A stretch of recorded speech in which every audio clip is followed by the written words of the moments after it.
Don't cut in line and stop stealing our secrets. Adam Curry, John C. Dvorak. It's Thursday, September 16th, 2018. This is your award-winning Gimbo Nation Media Assassination episode 1069. This is No Agenda.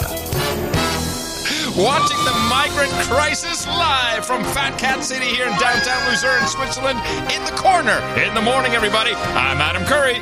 And from northern Silicon Valley, where we're pre-Zephyr, and I thought I'd catch him off guard. I'm John C. Dvorak. It's Crackpot and Buzzkill in the morning. Oh, yeah. I fumbled a little, but I was taking you up on your challenge right there. I'm not going to mess around. Yeah, you did. I wanted to get pre-Zephyr start of the show. This is our goal. And it's our goal. Apparently, it's now our goal to start the show pre-Zephyr. So we used to actually try to start the show at 9. Yeah, well, the Zephyr goes by 9:15, so I think pre-Zephyr is probably not a bad thing. Hey, did I just say it's Thursday? I keep doing this. It's Sunday. Did you say it's Thursday on the opening? And you remember? And do you remember the show, your doubleheader? I said Thursday, and it was Sunday. There's something about Thursdays and Sundays. I keep messing it up. You did on the other show? Yes, and you edited that and didn't even catch it.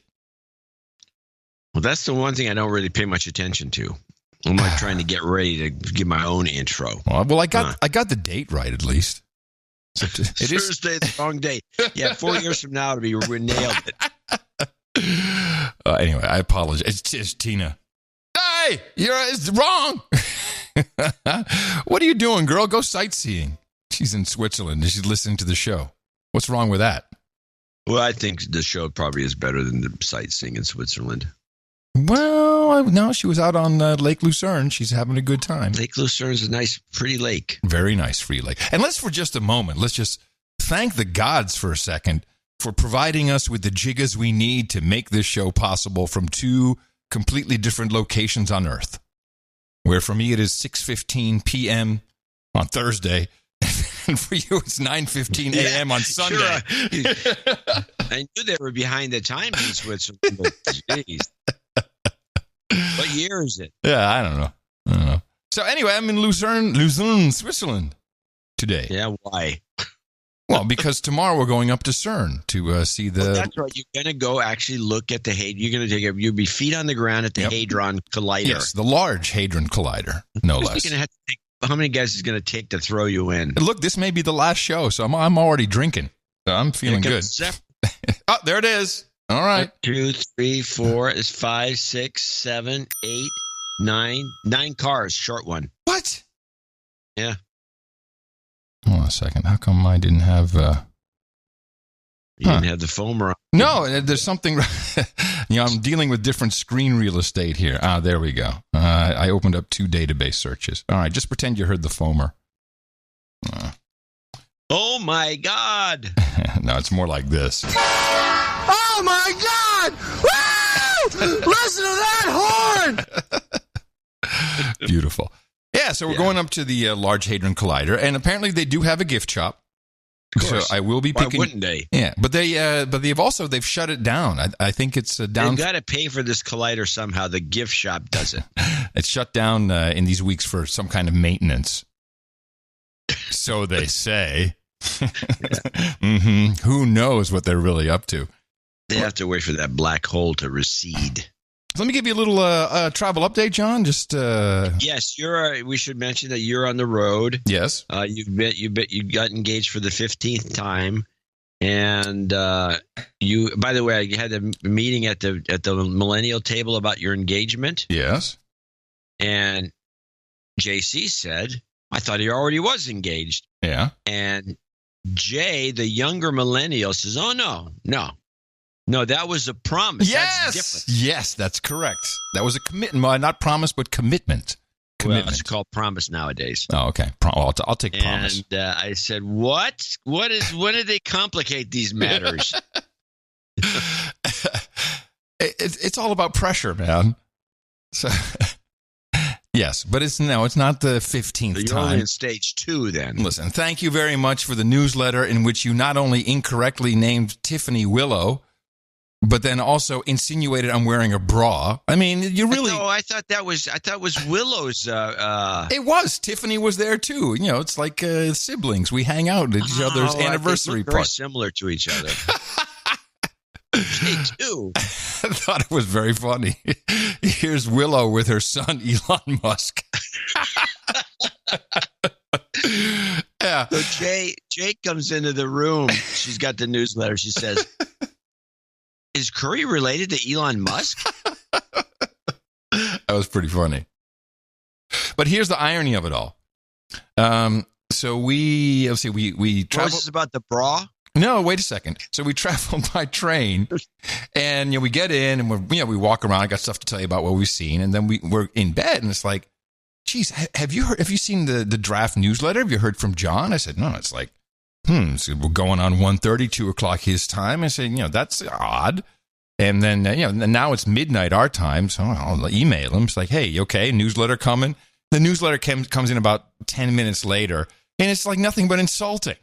So, What? Name one thing. Insinuating I'm wearing a bra. Hey, this newsletter, it's comedy gold. You need to subscribe to it. Any No Agenda show notes page or noagendashow.com shows you how. So we left Lake Como. Was it Saturday? Was it Saturday? Yeah, Saturday. And we took the train to Luzerne, which is a very, very easy connection. Everything runs beautifully on time. That's what Mussolini took care of. But the first thing we noticed at Como, at the Como train station, is a lot of Asians with selfie sticks walking around. And I don't know if it's like a timing or vacation time, and I'm not sure where these people are from. China, probably. I think China, but there was a couple of people we looked like. Yeah, they looked like K-poppers, so they could have been South Korea. But I would say, in general, I thought most of them were from China. And they're all over Luzerne. And also at the train station, as people were arriving, a lot of kind of middle-aged guys, I'd say like my age, paunchy, but all decked out in bike racing outfits. And they're just everywhere. It's almost like the douchebag Silicon Valley guys, who take their bikes on the jet or send them ahead, and then I think they're training in the Italian mountains. And none of them really look the part. They got the paunch. Well, except for the outfits. Yeah, the outfits and their legs are shaved, but otherwise, dude, you have no business. Go to the guy and say, hey, is that Velo Sport? Is they paying for you? They giving you money where their colors? You almost want to ask, like, wow, you're sponsored? Please give me a break. Yeah, they very sponsor strange. Anybody, don't they, fat guy? These days, anybody. Oh, also, I wanted to mention, holy smokes, the difference in prices between Italy, where we were, of course, there's many regions in Italy, but we weren't that far away in Lake Como. And here in Luzerne, it's triple the price of everything. It's mind-boggling. How do these people afford this? It's really insanely expensive. Luckily, we're only here for a couple of days. Now, on the train, something very interesting happened. The Swiss border guard came through the train just as we're going from, Lugano, crossing the border. And these guys come through, and actually they were kind of, they seemed kind of friendly. Of course, we have the obvious white privilege, I guess.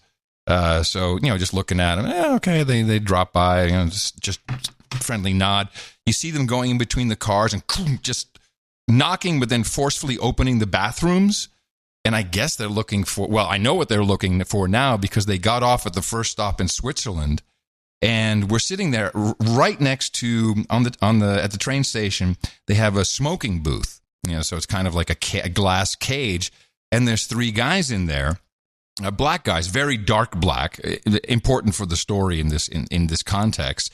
Kind of in this, like Gucci type gold glittery outfit stuff with iPhones. Kind of the stuff that I suspected would be in their suitcase that they're going to sell wherever they're going to wind up. And these guys, we see them. They go up to them and they ask them a question.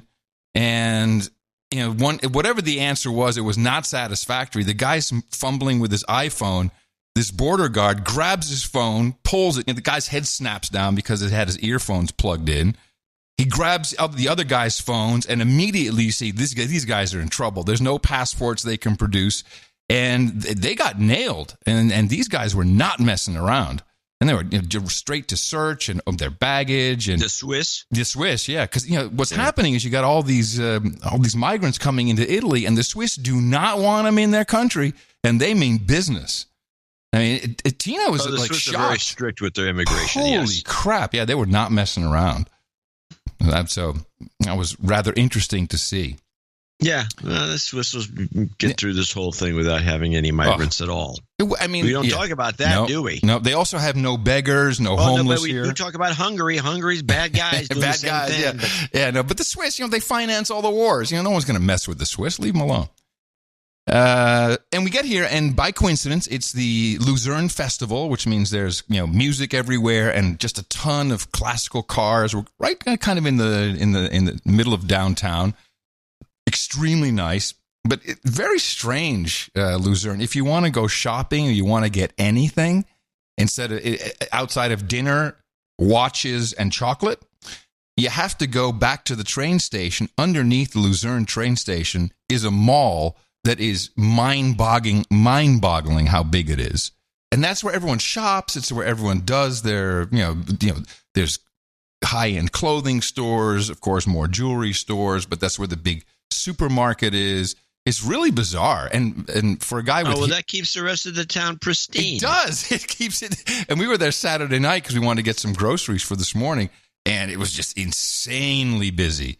8 checkout lines, 40 people deep. Just wow. At the mall? The mall underneath the train station, a madhouse. And for a guy with hearing aids, it was really quite a sensory overload. Like, whoa, what's going on? Just a lot of noise. Let's see what else I have to mention in our travel. Oh, yeah. The minute we cross the border, I start getting spam in German. And it's really irking me. How do they do this? What are they attaching to me that they know how to start emailing me the minute I hit their country? How does that work? It's not you, it's the phone. They're just doing it to everybody. Well, we were not. No. It was not on my phone. We were on Wi-Fi. What do you mean it's not on your phone? It's coming through your earbuds? For your hearing aid? What are you talking about? I'm connected through the dongle with my laptop. And then you're talking about your computer. Yes, my computer. And then I start getting spam in German on email at adam@curry.com. The minute it was Italian spam before that. I didn't even mention that part. And now I hit the border and boom, I start getting German spam. Is this in your email? In my email, yeah, in my email. What's the prefix or the top level domain on your email? Curry.com. Is it not going through Google or anything? No, curry.com. It's right through the you mean your own email server? Yes, my own. Yeah, so somehow I have no idea now that you say it that way, doesn't make any sense at all. It must be somehow. They got a chip in you, man. It's the hearing aids. Back to the hearing aids. We know where he is. Could be the hearing aids. No, I think it's got an IP address, don't they? It's got to be cookies in my browser or something that gets snooped, and then they suck it off, and so to speak, and then they send it on. Cookies in my browser. It went fast, though. Tail on me. Cookie. What's the name of that song? People can do this one. Cookies in my browser. Anyway, go on. Sorry. So I was just amazed. That it happens. We've seen this a lot. But that it was right past the border. I'm just bloop, bloop, bloop, bloop. I see the emails come in. It's like, wow, that's pretty sophisticated. It's like there's a big giant room and there's a screen and there's a little white dot. No, there's two. And one for each hearing aid. Border. They say, okay, flip the switch. Give it to them in German now. Yeah.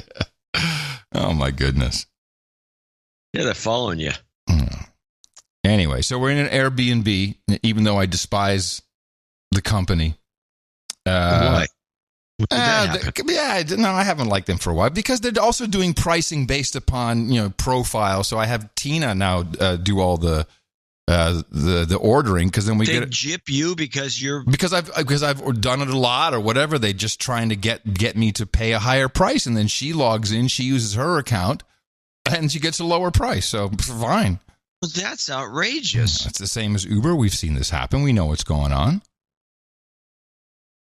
But this particular Airbnb, I got to tell you, when people are doing straight up Airbnb and not, the so-called sharing of their home, there's always things wrong. There's just little things that if you lived here. Yes, because it's usually not cared for properly. Well, no, it's cared. No, it's meticulous. It's meticulously cared for. It's very clean. Everything is very nice. There's always something. We had a place in London. The stove wasn't hooked to the wall, so when you touch something, the whole stove would fall over. I mean, it's that kind of stuff. Like light bulbs are out because no one said it. Right, the light bulbs were out in the kitchen, and the switch. None of the thing. You put a new bulb in, didn't work. Yeah, exactly. Yeah, stuff like that. Oh yeah. Then you don't know which switch to hit, and then. Yeah, it's all kinds of weird little things like that. And this place also has one toilet upstairs. It's kind of a loft half thing. One toilet, poop hole upstairs, shower downstairs, and 6 beds. There's a bathroom with a bathtub and a bed in the same room. I got to take a picture of that. You won't believe it. That's not where we're sleeping. We're sleeping downstairs in the living room. We're sleeping in the living room, which was not in the picture of the Airbnb. There was no picture of the bed in the living room. That's what we're sleeping on, which is in a direct diagonal view of the balcony doors, which have no shade, so the people across the way can just see you in your bed. There's a whole bunch of things wrong. And I think there should be rules about that.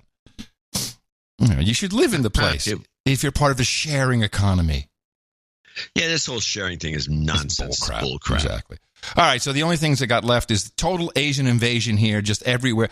What is it in the culture of, I'll just say it, I think it's the Chinese, that they're so damn rude. They're just pushing up against you, don't give a crap about you in the way. That's how you tell the difference between the Chinese and the Japanese. Oh, Japanese are polite. I know the Japanese. Big groups. Yeah. They're all like cuddled up together, and they got signs, and they got the sticks with a big yellow dot at the top, and they some fuzzy ball around so everyone can find her, and they all stick around together, and they're not rude. No, the Chinese are always rude. They're rude in China. But why is that? China, what is that? What is this? It doesn't bother me so much. I'm a bigger guy. I'm 6'1". Right, but does it bother them that are they rude to each other, or how does it work? Yes. Why? Yeah, it's just their culture. It's not rude. They're not being rude. Look, there's a line. There's a spot right in front of you. They cut in line. Yeah, they cut in line. Let me just cut right in front of you because you're not using that area. Tina almost cut this Chinese lady with her spoon when a lady tried to cut in front of her at the ice cream parlor. She did the right thing. She said, "Hey!" She's got her plastic spoon. Yeah, that's the way you do it. It's just insane, though. They back off. Oh, they do back off, but I don't know how does that happen. And so they don't think that's rude. So cutting a line in China is just normal. It is. When you go to China, right. Yeah, it's very normal. Well, there's more reasons. I mean, so I don't care what Google does with their search engine, but the fact that you're supporting these rude bastards is a problem. They're not rude by their definition of rude. Hey, when I go to a country, I try to be into the culture. I'm not trying to be an a-hole American. It's rude that they're not adopting local customs. I agree with that. Yes. But hey, with the diversity thing going on, local customs don't mean anything anymore. Get over it. Yeah. I'm going to go to China and just be a dick. You fit right in. Anyway, selfie sticks galore. They didn't get the memo. This is an old fad. And what are the okay, so then it's right by the lake, there's swans, and the swans are very beautiful, and they've gotten this whole trick. I know swans. I've had swans around me. They're terrible animals. They're terrible animals, and they're scam artists. So they do their beautiful wings up, like, oh, feed me. And everywhere there's signs in every language, including Chinese. Don't feed the swans. Of course, the Chinese are on the other side of the gate. They're feeding the swans. They're taking selfies with the swans. And they're standing in swan poop. The swans poop like massive, massive poop. I don't know. It kind of ruins everything. The side of the gate. Damn Chinese. Yeah. Hey, good news though. I think they're lucky. The only people that are happy about the Chinese tourists are the Germans.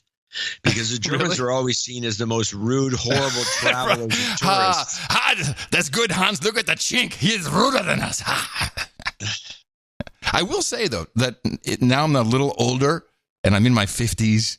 All of my Dutch, French, German, it's kind of melded together, and I'm very capable of functioning without even thinking about it. I see the words, I can read the sentences, I can understand what people are saying, I can make myself understood. It's very interesting that I really don't have to think about it. And I thought, well, that's a good thing for you. It is a good thing. Didn't help me any. And for the Swiss, thank goodness, they have Lime electric scooters. Woohoo! The plague is here. I'm stunned. They're in Switzerland? Yep. This really is. I'm taken aback. It's kind of interesting. It doesn't seem like it's within their ability to want something like that or allow it. Well, as you know, it has nothing to do with wanting it. It has to do with these people just drop the stuff in. You know that.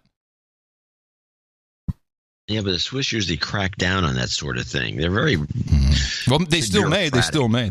Hey, do you know Damien Germanier, or is it Germanier? Yes, the chef. No. Oh. Well, there's like big signs everywhere that he's at the. He's a big shot at the big hotel, and looking. He's got tattoos, and he looks really chefy.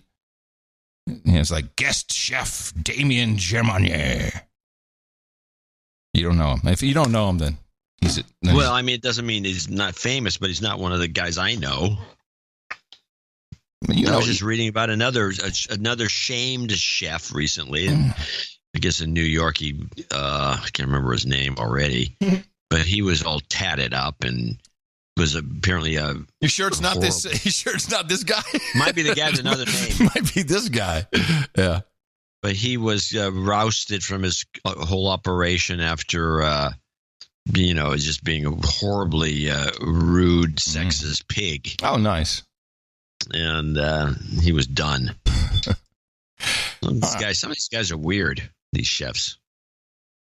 So I'm happy on one hand, and I'm a little disappointed on the other that, now everyone is catching on to the fake storm news.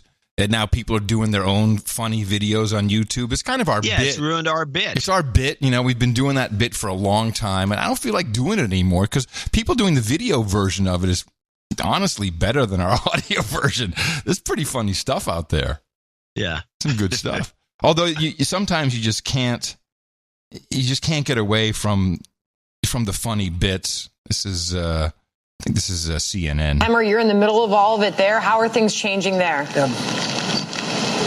Yeah, Sandra, I ran into my second civilian here. This is Amber. Your last name is Griffor, and this is who down here? This is Arlo. Okay, all right. Now, you live in Wilmington. We do. What are you doing out here on the boardwalk?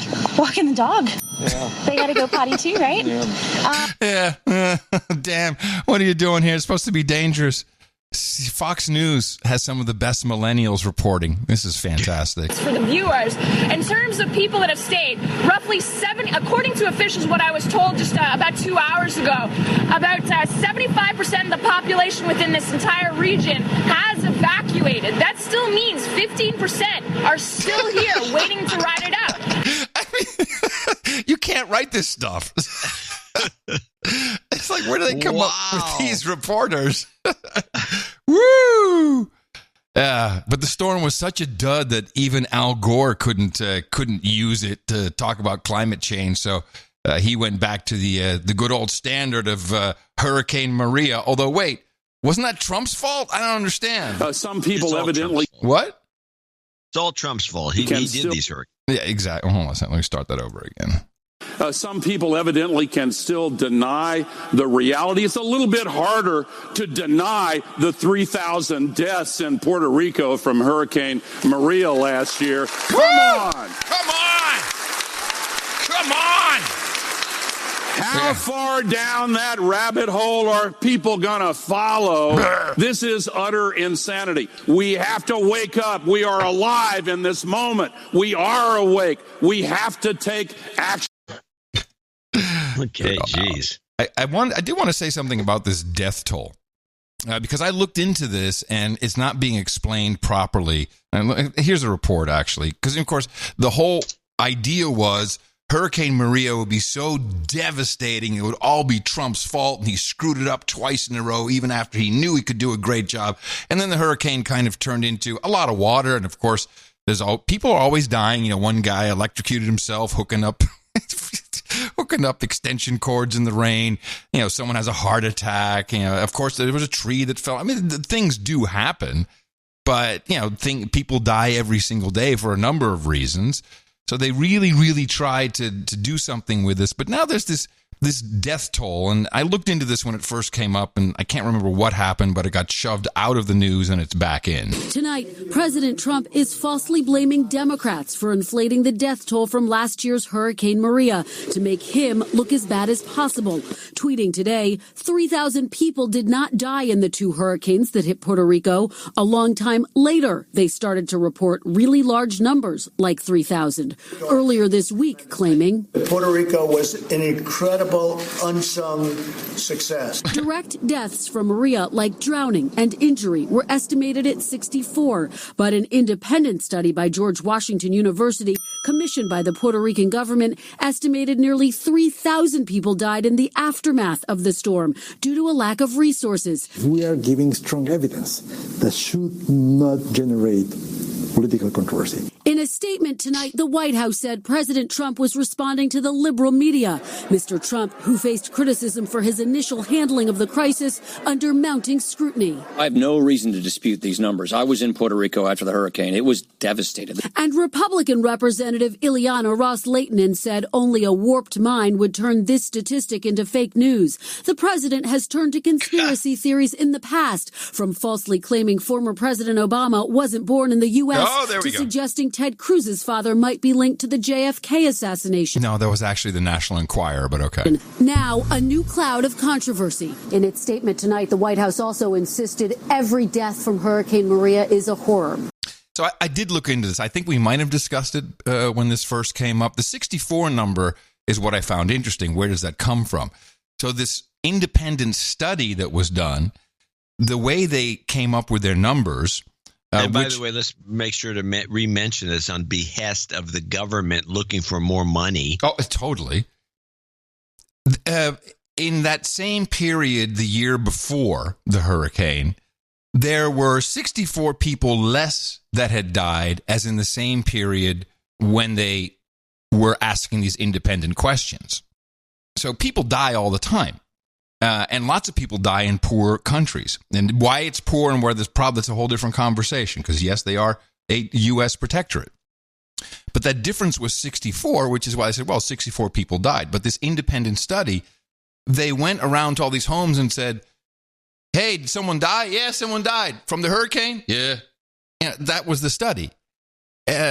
Whereas... if those 3,000 people if there was no hurricane, apparently 3,000 people wouldn't have died. That would have been an astronomical amount of people to have not died, according to the number of people that die in that period every year in Puerto Rico.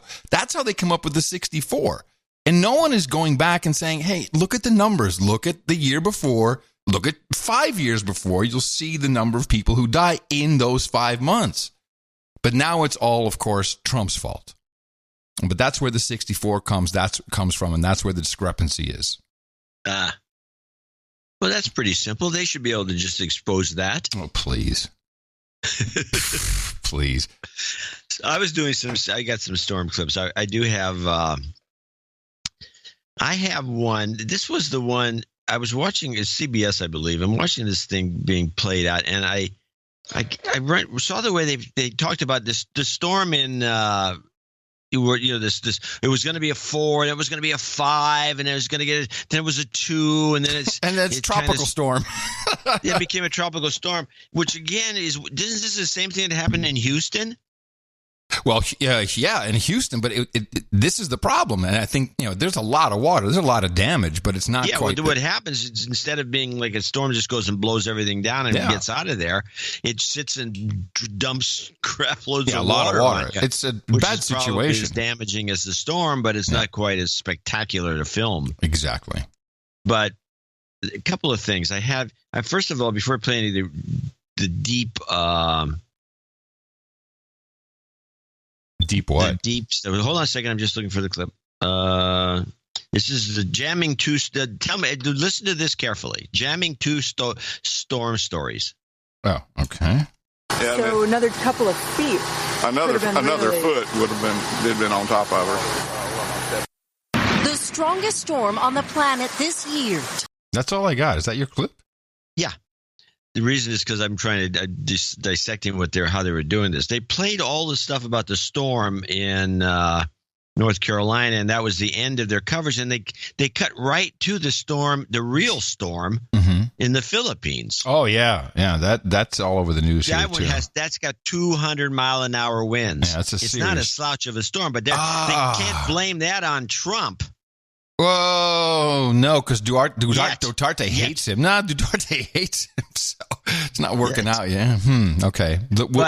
But the way they did this, it made it sound like imagine just about an hour's worth of storm coverage and play that clip again, and here's how they come out of it. Yeah, so another couple of feet. Another foot would have been on top of her. The strongest storm on the planet this year. Huh.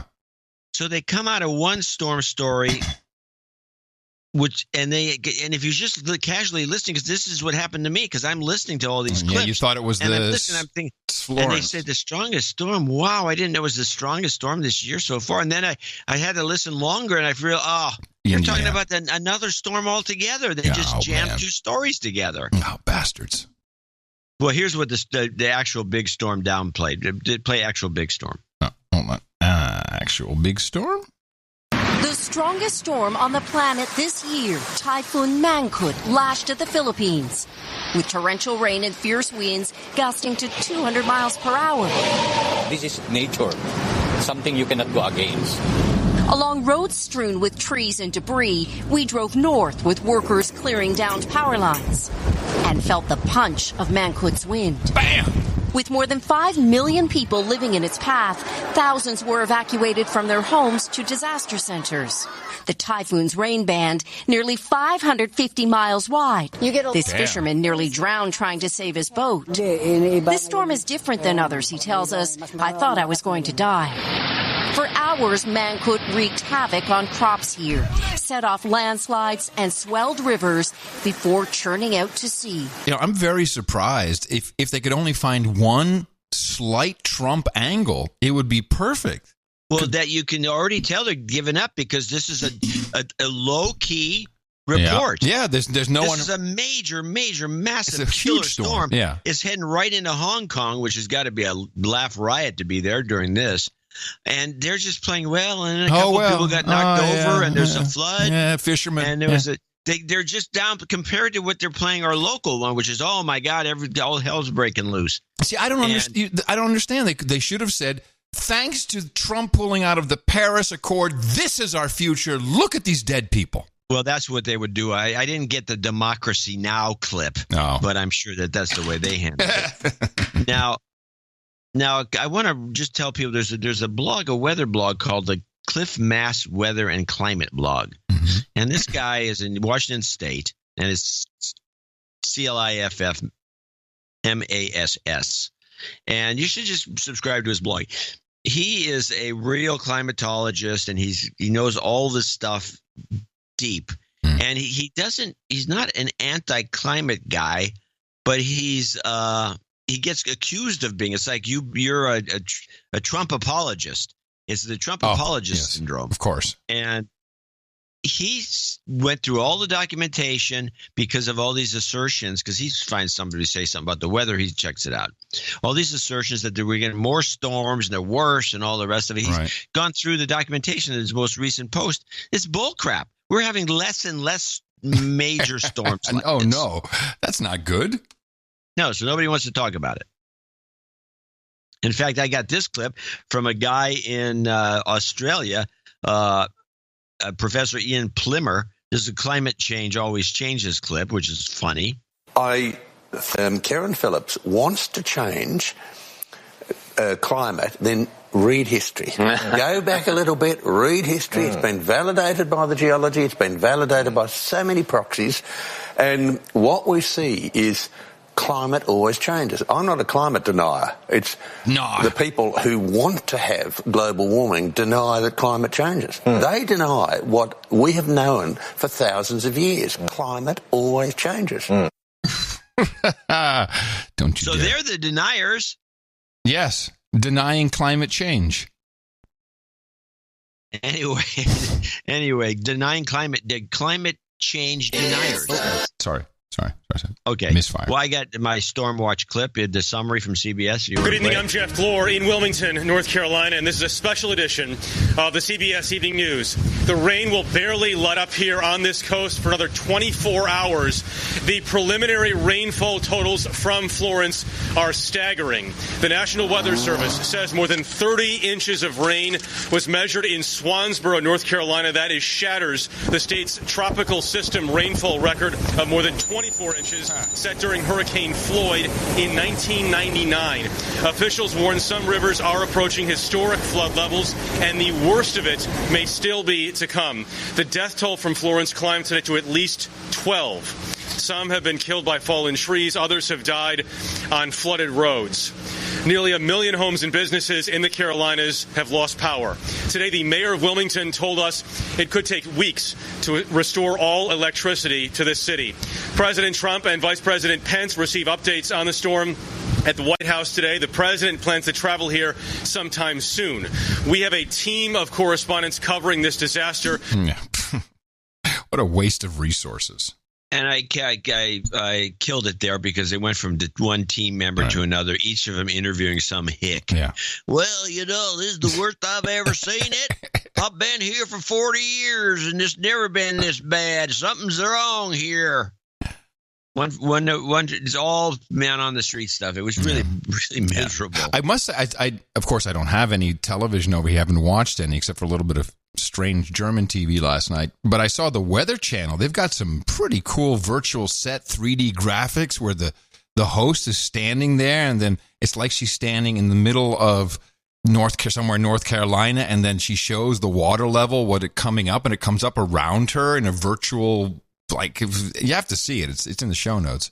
They got some cool tech to do this. Again, a waste of resources, but still. They got that's entertaining. It's entertainment. It's entertainment. Of course it's entertainment. Yeah.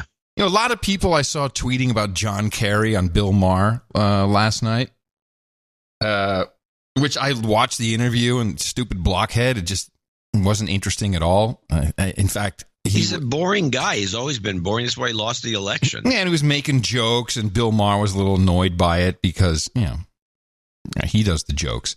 But then I noticed that Steve Ballmer was on the show. So I figured I'd shuttle forward. This. Now I got to go back and watch it. Well, I have a couple clips for you. Steve has found philanthropy and the LA Clippers, of course. And he has this outfit called USA Facts. Fact check false. And so he just gives you the facts, the government numbers, the facts. Very interesting. And I'm not quite sure what Bill Maher or his producers expected, but it didn't quite turn out the way I think he expected. Have a listen. Well, I started about 4 years ago. My wife said I'd retired. She said it's time to get involved philanthropically. Hey, wait, stop. And, stop. Back it up. I think you got the wrong clip. That's Chris Farley in an old Saturday Night Live bit, isn't it? Interestingly enough, I didn't clip it. Bill Maher actually said, "Did Chris Farley die and move into your body?" Which, okay. There's a lot of crappy stuff that was said here. We'll continue. We're focused. And for those who don't know, Ballmer used to be the CEO of Microsoft, and he was, he's a kind of interesting guy. Developers! On kids and kids in need. I said, all we need to do is pay our taxes. Let's be good taxpayers. Government takes care of that. And she said, dude, come on. We can do better than that. Right. But it got me to say, I wonder really where the tax dollars come from and where they go. It's so amazing. Just the facts. Right. People will like scroll through 100 Yelp reviews to find a taco stand. But they have no idea where their tax dollars go. And you did a deep dive. Like a businessman, because you were the head of Microsoft. You're a businessman. I said I at least ought to read stuff that's as good as you can read about any public company. To find company. out where the money's going, what it's doing, what the outcome is. And give us some examples, like healthcare. Take healthcare. Since 1980, healthcare per person, inflation adjusted, is up 225%. 225%. Okay? Let's take a look. People like to talk about life expectancy. I'm not a life expectancy guy. That's forecast and futures. I just look at the average age at which people die. That seems to me about actuals, not forecast. Steve, you're never going to die. I have a feeling that nothing can kill this right over here. This is. But in the last 20 years, average age at which people die has gone from 72.3 years to 72.9 years. Wow. That's it. Right. For all the money, we're just hemorrhaging into healthcare. You'd think we'd be buying people extra life. But obesity's up, a lot of these other factors. So are we spending our healthcare dollars well? Oh, Rutrow. That isn't exactly what Bill Maher wanted to hear with all this healthcare spending that we're talking about, or that he's talking about. Let's try another topic. We'll take government numbers. We'll show you what they are. I mean, you can take a look at the border thing. Border agents are up. Right. Apprehensions are down. Uh-oh. Undocumented immigrant estimates are flat. Well, you have to decide how you think about it. We can't tell you. Right. We'll just give you the numbers. Oh, damn. Wait a minute. So it actually works, enforcing the border? Let's try another topic. So what about education? Are our children reading gooder?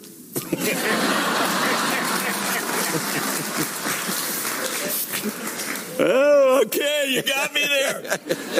Here, you can look at that number. Education spend per student has about doubled over the again, inflation adjusted, over the last 30 years or so. About doubled. And yet still, only about a third of our kids, third grade level, can read at grade level, are proficient in third grade reading. A third of kids. And yet we have doubled spend. See, I don't think Bill Maher realized he invited a Republican onto his show.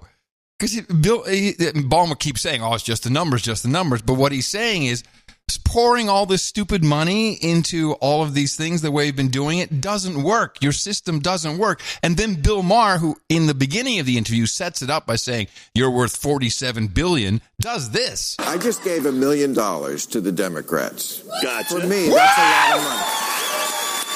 Because I think the most important thing to do in the world right now is get rid of Donald Trump, or at least check him. Most important thing in the world. But it seems to me, because even though that's a lot of money, it won't change my life. I won't have to drive an Uber. I don't have expensive hobbies. I'm not one of those dumbass celebrities who has, fucking... Let's not go into it. But, really? But it seems like you could win this election by yourself and not feel it. And me personally, I would think that's about the most unethical thing you could possibly do for yourself. You don't think turning an election is an ethical thing to do when the person you're running against is Trump? Do it, Steve. Come on, Steve. Then you get into the question of, how you think about things. No, for my morals, no, I'm not buying elections. I'm just not doing it. Okay, I tried. What is this all about? Take your billions of dollars, Steve, and buy the election away from Trump. Well, we already know that didn't work when they tried to buy the election away from Trump with Hillary. She spent twice as much money. How much more? She's up to $1 billion. What more do you got to put $2 billion in to maybe beat him? Well, if you'd like, I can lead us down the Hillary path, because Here we go. I got the full video of Hillary at Lesbians Who Tech. It was hard finding it, actually. And there were little snippets. I don't know if they wanted it out or something, or didn't. They probably didn't want it out. Yeah, it seems like if it's hard to find, there's a reason. Yeah, I agree. And there was actually a comic strip blogger who came through at the end. I really appreciate it, and he found the full length video. So I did pull a number of clips. I'm not going to play them all. I probably put more in the show notes than we're going to play, but. And by the way, while I was looking for this video, you're looking for Hillary Clinton lesbians who tech. And of course, I've been using Bing, as we've been Bingers for a while now. And all of a sudden, Bing says, "Oh, you do have moderate safe search set to moderate. You click here to turn it off." I'm like, I got to find this video. Let me tell you, if you turn off safe search on Bing on lesbians who tech, somehow it thinks you're looking for lesbians who teach, and it's a very different search experience. And Bing has a very expansive, non-safe search results. Huh. It's just a tip if you're interested. So we finally got the video. You know what I mean. And I don't have the name of the woman who interviewed her on stage, but there was a lot of reference to Kara Swisher's interview, which you'll hear. And it was just so much love in the room for Hillary. And there were even some crowd shots where you could see people not clapping but snapping their fingers, which, as we know, is a complete Austin thing these days as well. So here she is. We're going to bring her up on stage and have a chat with her. Did you know you were a lesbian icon? I mean, it's basically like RBG, you, and I just want to say, you're more to us than just the pantsuits. Well, I am thrilled to hear that. Instead of just saying, I'm bisexual, which is pretty well known, no. I mean, and I don't want to give short shrift to the pantsuits. Well, because, I rarely do this, but I have to. Oh, and we're like, she's going to say it. Tell you, if you don't know already, that I am on People Magazine's best dressed list this year. Yes. I guess you can only be on the best dressed list if you're a lesbian icon. I'm not quite sure how it works. Now, granted, that was a subject changed of note. You think? But it was also a setup with the whole, a lot of people don't know this, but I dress in pantsuits. Like, what is this? Anyway. It's in the 70-plus category, but no, Whatever. So, of course, she's not there just to talk about herself. Oh, wait a minute, she is. The paperback version of her book is coming out. I told her, some of you might remember that she interviewed me 2 years ago, the spring of 2017, and it was a great interview. It was tough, as she always is, but during it, I said things like, the Russians were more involved and all of that, and people were like, she's lost it. Yes. Crazy. So my paperback comes out Tuesday with, some more information and an afterword. Oh, an afterword. So my goal... Is that typical for a paperback to have an afterword? It's not unknown. Is to do everything I personally can do and to inspire you to do to elect Democrats, and then to make sure it's not stolen and undermined, because we have a tremendous group of candidates, really terrific people. I've been doing fundraisers, especially for young women running for Congress, but it won't matter if we don't vote. So when you ask me, there's only one thing on my bucket list right now. Do everything I can do to help us save our country. Us. Woo! Save our country. John, save our country. Save our country. Save it from what? I don't know, from Trump. Just Republicans. Evil. Horrible people. And the Russians. So we're 53 days away from the midterms. How do we make sure, A, do you think this is happening now? And B, how do we stop it from happening if it is in the future? Well, what we know is even the intelligence officials working in the Trump administration went to the White House briefing room about a month ago and said it is happening still. The Russians are now clearly in our electoral systems. Fact check false. Wait. They're clearly in our electoral systems, John. They're in the systems. There's Russians the paper ballot. leaving. The ballot. The pieces of Russians are on the ballot. What she's referring to is that there have been some intrusions into voter registration databases. I believe 2, which doesn't really mean. Well, I think 2. I think 2 is the technically accurate you're number. in the election system, technically, but you're not really changing anything or doing anything. And that's pretty easily closed down, which I think it is. Oh, wait, maybe it's not. We don't have a good strategy to combat them. In some states that are controlled by the other party, I think they believe that it's to their benefit. So, just so you know, every lesbian in tech Well, it's lesbians who do tech, actually. Every lesbian who does tech is a Democrat. You clearly heard that. There was no one who protested. It's like John Legend. Yeah. Anyone who's a creative person, a writer, artist, anything, a singer, they're all Democrats. They're not going to really go into a deep investigation.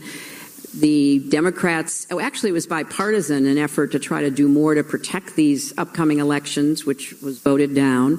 So every possible approach to try to protect us from whatever it is they're doing, and there are many different ideas about that, are being stymied. So the best way to deal with it is to just overwhelm with numbers so that they can't shave them on the margins. They can't suppress their way to a victory by preventing people, young people, minorities, older people from voting. LGBT. So I think that we've got to do everything we can, but we still don't know what exactly the Russians and their allies are planning this time. Oh, they're planning, though. They're in the systems, they're planning, and they are going to strike, baby, I'm telling you. But here's the clip that I thought was most important. Now, remember, this is a tech conference, although if you look at all the tweets with their hashtag, LWDT, there's not a lot of stories about technology. A lot about LGBTQ and stuff like that, but not a lot about tech. But anyway, this is the tech community, and here I think is her real message. Well, and I really want to do a big shout out to the tech community. And she prefaces it by making sure you know she's talking to you, tech community. Because a lot of people after the election in 2016 looked up and they said, we can do better. We can do better polling. We can do better, voter protection, campaign protection. So I've been working with and supporting some of those groups as well, because we were being, frankly, outmanned, outwomaned on the other side, because they had a system that they... That's a very interesting flub she makes there. As she says outmanned, realizes, oh my God, I'm in the midst of lesbians. This is not the thing I'm supposed to say. It's just we were outwoman. That's exactly what went through her mind. She was quick-witted enough to catch it, and with the right beat. So it was very. The transition was good. It wasn't a choke. It was good. I thought she did a good job. Yeah, but what she then winds up saying is we were outwomaned by the other side. So wait a minute. Republicans are now women? Protection, campaign protection. So I've been working with and supporting some of those groups as well, because we were being, frankly, outmanned, outwomaned on the other side, because they had a system that they basically imposed. I'll give you one last thing, because I'm pretty, All right, here it comes. Pay attention. So Republican candidates are told to spend 40% of their advertising budget on digital. Okay. Makes sense. Now, this is very important because we always talk about this on this show. The media is all in on the elections and on any election because it's their number one revenue moment in any cycle. That's why there will never be any sort of reform. No. Because CBS, NBC, ABC in particular, and Fox to a lesser extent, all the local channels, they make all their money. Pretty much, it's almost like Christmas for them. Now, what state does not get any money? I don't know what state doesn't get any money. California. Yes, California gets no money because it's a done deal. Everybody's going to vote Democrats. But where? So why bother advertising? Exactly. However, what she just says is, and I don't know if this is true, that Republicans apparently have a mandate from the party that 40% of their advertising budget, which is the money, that's what it's all about. That's where Bill Maher's $1 million is going into advertising budgets, has to be spent on digital. Which coincidentally is California. I find that just very interesting as a little aside. Most of it's in California. So here is the message, and what is the model, the business model of Facebook and Twitter and Google is advertising. She is saying something very important here to this community. Republican candidates are told to spend 40% of their advertising budget on digital. Makes sense, right? Democrats are not told that. So on average, Republicans are told to spend 40%. Democrats spend between 0 and 15%. Now, Now, this is changing thanks to a lot of people like you who have been speaking out, working with campaigns. I am supporting Tech for Campaigns. That Tech for Campaigns, we played a clip from that. That's the here's how you don't get your email stolen. I always thought she was behind it, but now we know for sure. Which is a really important piece of this. Important stuff. Because that's what they found, that, there just wasn't an understanding or a commitment to using digital. And so, we were behind, and we're playing catch up. But after the election, once, we catch our breath and we're so happy that we were successful, we've got to go to work on the next one. I mean, the other side never quits, and they have cadres of people who are focused on the next election, and we've got to do the same. So there's your message, Silicon Valley. Hillary's going to help you get paid. Work with me. Work with Hillary. Huh. Then that's kind of interesting. Yeah, I thought it was very clear messaging. I mean, from that perspective, the whole thing was boring. It's incredibly boring. Well, so I have, I was only going to play one more clip. It's a little long. It's about Serena Williams. It was just so lame that I feel we have to listen to it. And I do want to say that Serena Williams, in short, got docked a point for something that John McEnroe got docked a point for too. It's not like it didn't happen to men before. Is there? Yeah, well, she also got docked a game, which never really happened to also, McEnroe. Yes, it did. Yes, it did. It was a game and a match point for McEnroe. Okay. But I will totally say tennis is probably a bunch of male douchebags. But you got to take things a little bit in context. And I think they really went off the rails with this analysis of the double standard in tech, which somehow comes to tennis, the double standard in tech when it comes to women. I think one of the things that we have to fix is that there's clearly a double standard for women. The more powerful you are, the more you are disliked. We just saw that in the... that doesn't happen to men at all. Ever. No, people love powerful men. CEO. Yeah, the douchebag fucks. Yeah, sure. U.S. Open's finals. Sexism and racism there. Oh, and racism. It wasn't just sexism. It's racism. I bet you didn't read that in the New York Times, did you, John? Racism. Huh. It was racism because she's black. That's why it happened. And I just want to hear from you. Obviously, you've experienced this a lot, probably more than anyone in the world. How are we going to solve this double? Oh, wait a minute. I got to think about this because this is a lesbian tech conference. What am I going to say? Standard. Part of the challenge is for women to support women who challenge the double standard. The double standard is alive and well. It's alive and well. And, oftentimes, in my experience, there are a couple of reasons why women are put down or judged unfairly and harshly. One is because they pose a threat. They pose a threat to the established order. They pose a threat inside a company or in politics or academia, wherever they might find themselves. And so the knee-jerk reaction is to put them down, and put them down personally, not necessarily professionally first. Oh, okay. So you mean stuff like Orange Cheeto, and is that what you're talking about? And so every woman has an interest in calling that out. If you're going to object to somebody's work, then be specific. But don't go into this like, she's just not likable. Well, she's talking about herself, which is kind of creepy. I have a list of about 10 million men who are not particularly likable. Oh, yes. There we go. We hate men. What is this? I find it embarrassing for the lesbian community that this is happening. So now that we're all cheering for lame. It's pretty bad. 10 million men who we hate.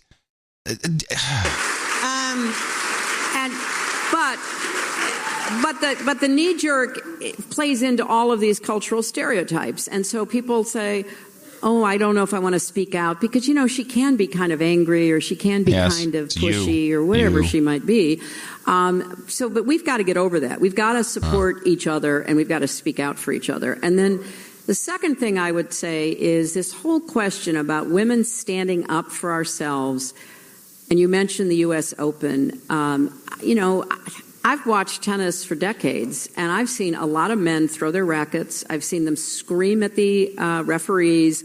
I've seen them, engage in all kinds of, angry, hurt, disappointing behavior.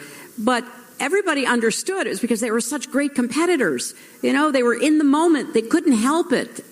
Well, and along comes Serena, who is standing up for herself and speaking out and being basically put down and penalized. And I think that it doesn't matter if you're out there by yourself and you're trying to do it.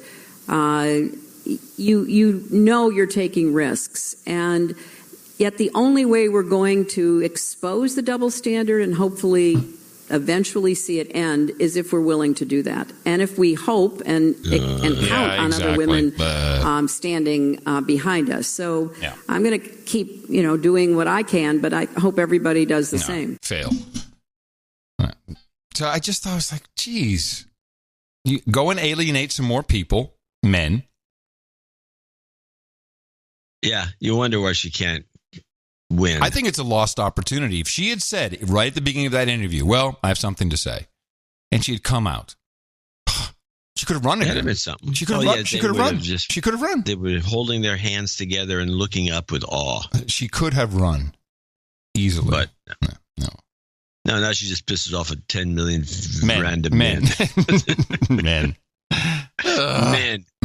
Men. Damn men. Not denying that it's there, but come on, this is not how you solve it. You're just creating more division by literally saying, there's 10 million men I don't like. Yeah, the yellow Cheeto. This is not green. This is not orange. This is not kumbaya. Right. This is not nice. Then with that, I'd like to thank you for your courage and say in the morning to you, John C. The C stands for kumbaya in some spelling, Dvorak.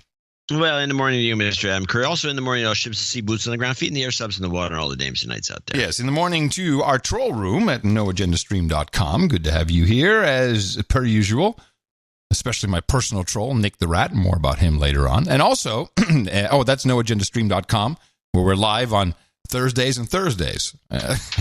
At just before the Zephyr on Thursdays and Thursdays. Also, a big in the morning to Darren O'Neill. He brought us the artwork for episode 1068, and this was the fine toilet wine that the keeper, the Curry and the keeper, had during our engagement dinner. It was a nice piece.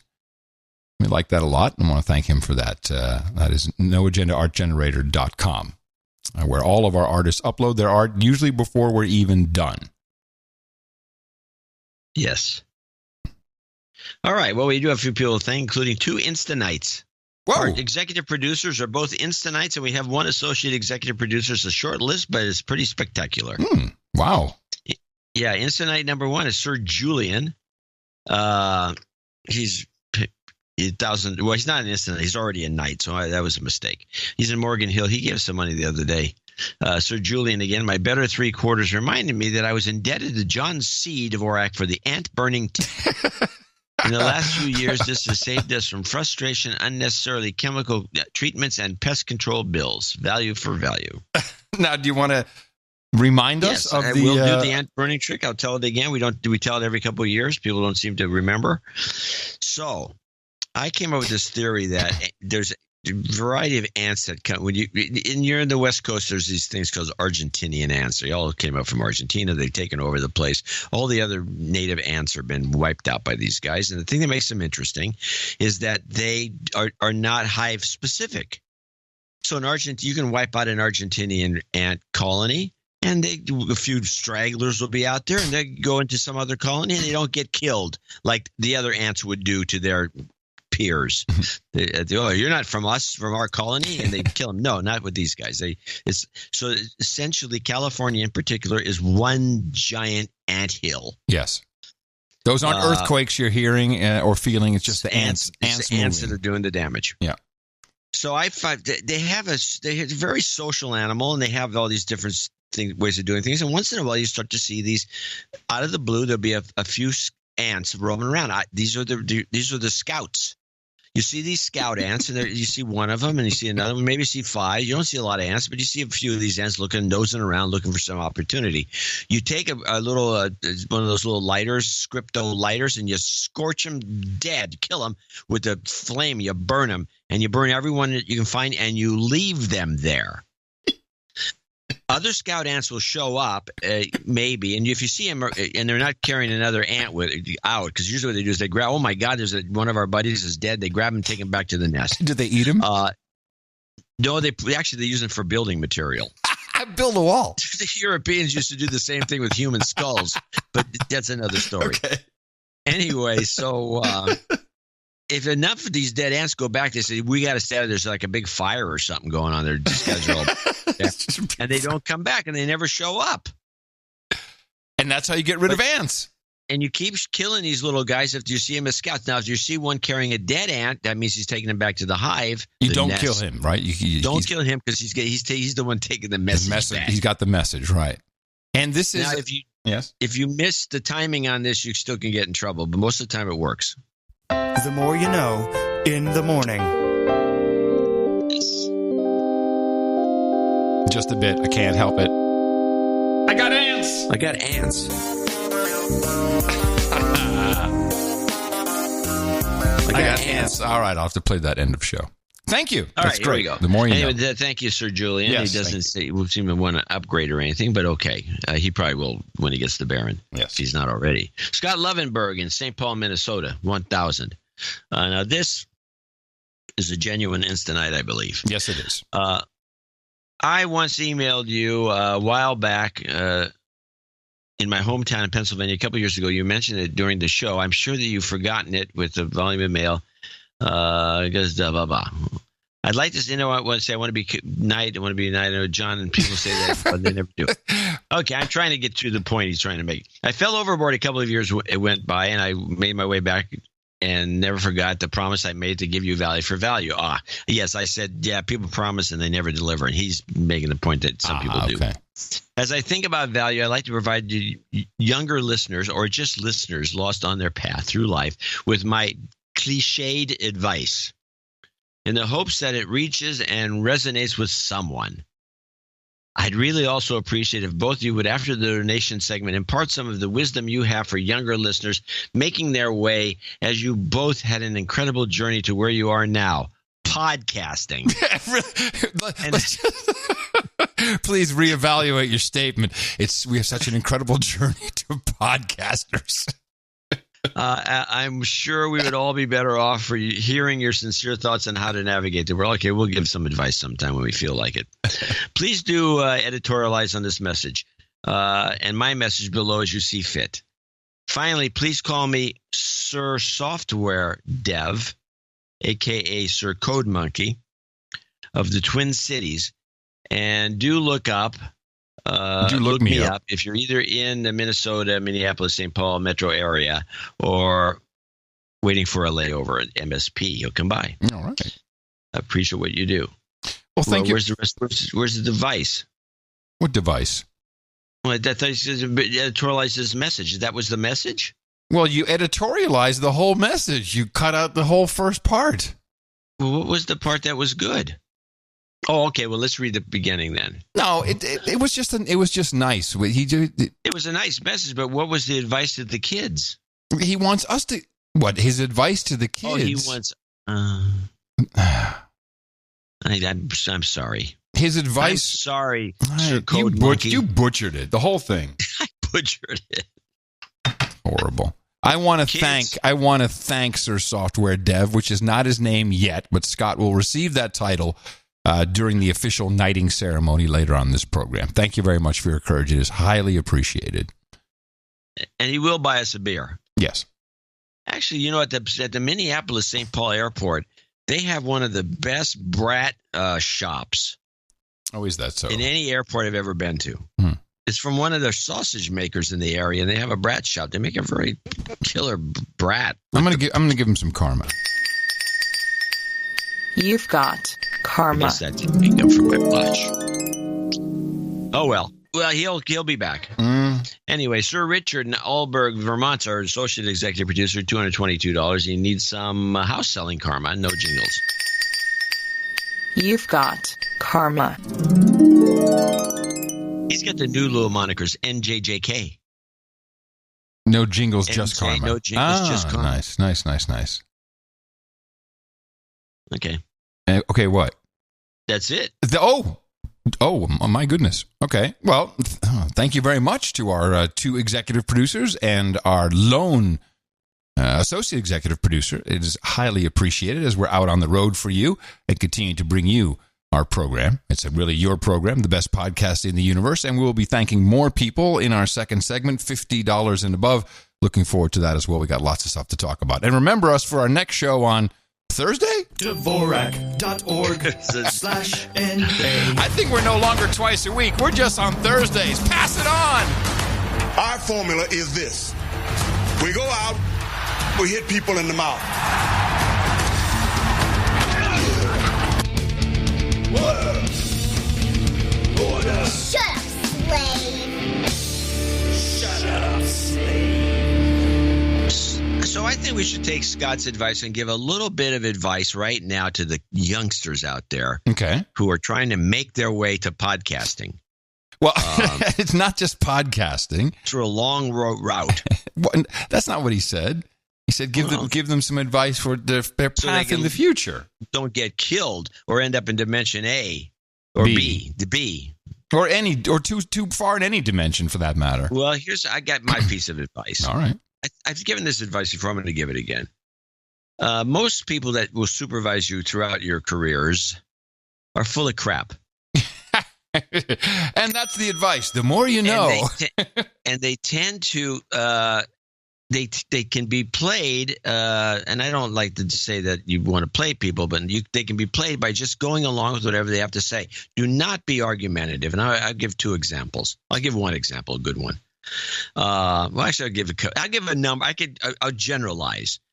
Somebody will say, hey, I don't like the way you're doing this. And you're doing it whatever way you're doing it. And you, instead of saying, well, I'm doing it for this reason or that reason or whatever, you say, oh, okay, what do you want me to do? What do you think I should do better? I'm all ears. Be very attentive. And then they'll tell you the way they want you to do something. And then just keep doing it the way you were doing it because it's the way you do things. Don't pay any attention to their advice. And within, I don't know, a few months, they come back to you and say, well, so how's that new way of doing things? And you say, it's great. You were right. And the guy will say, yep, I've noticed it. You've changed. You're much better than you were. And that happens all the time because everybody thinks they're so important. Interesting. That's not the kind of advice I give. I give different advice because I give the same advice. I give the same. Is that the same advice you hand out to young people all the time? No, I have a lot of different advices. Oh. But that one particular piece of advice, which is these supervisors are full of crap, and just to go along with the program, don't argue. That's my advice. Stay in line.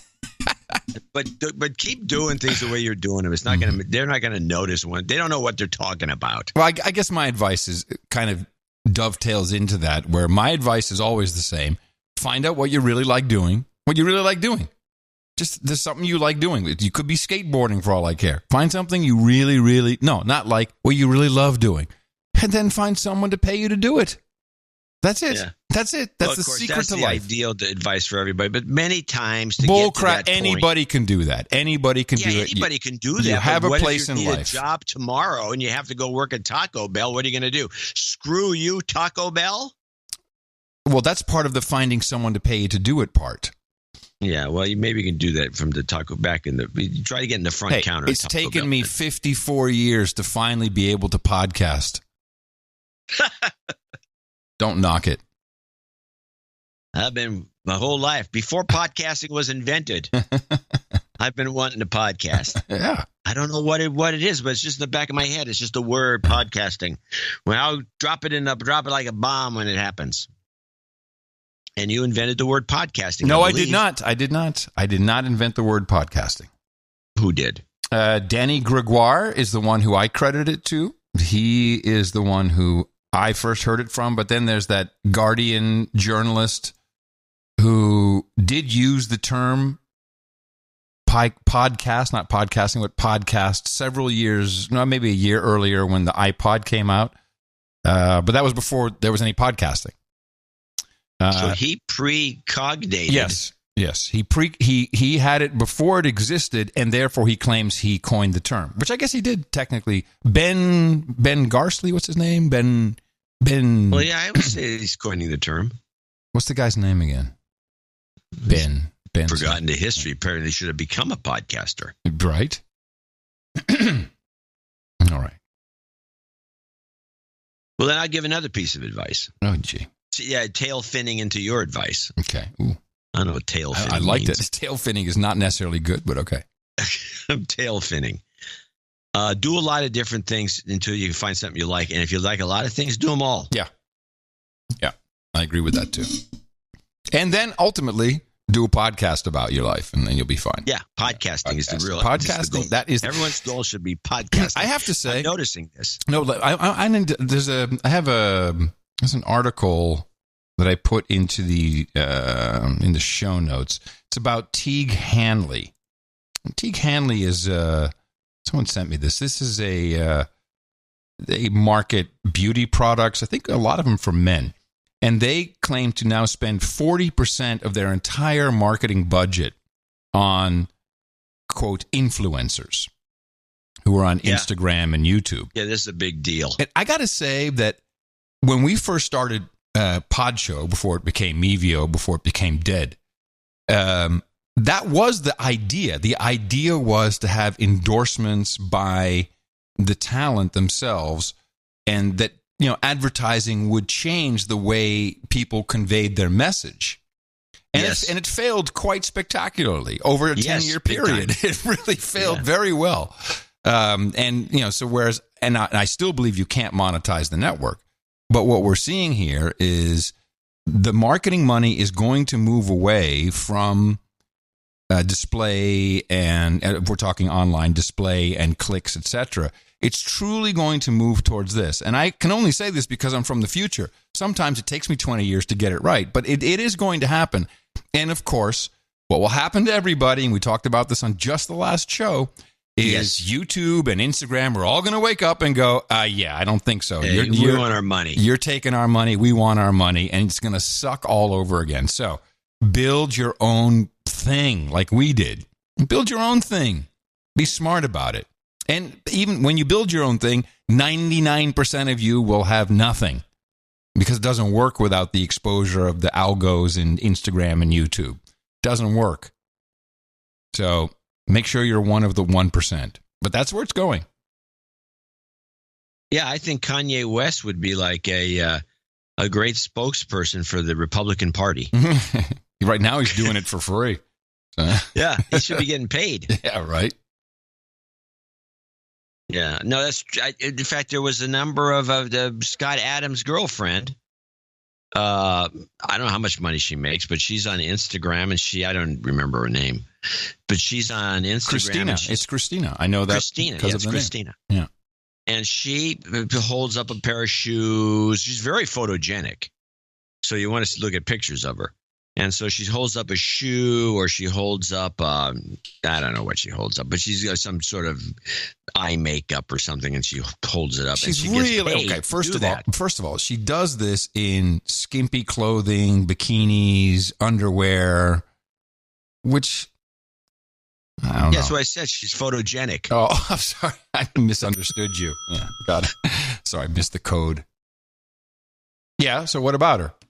She makes money doing this, so she's like that. So we know somebody who within one degree of somebody who makes a lot of money doing this kind of crazy promotion.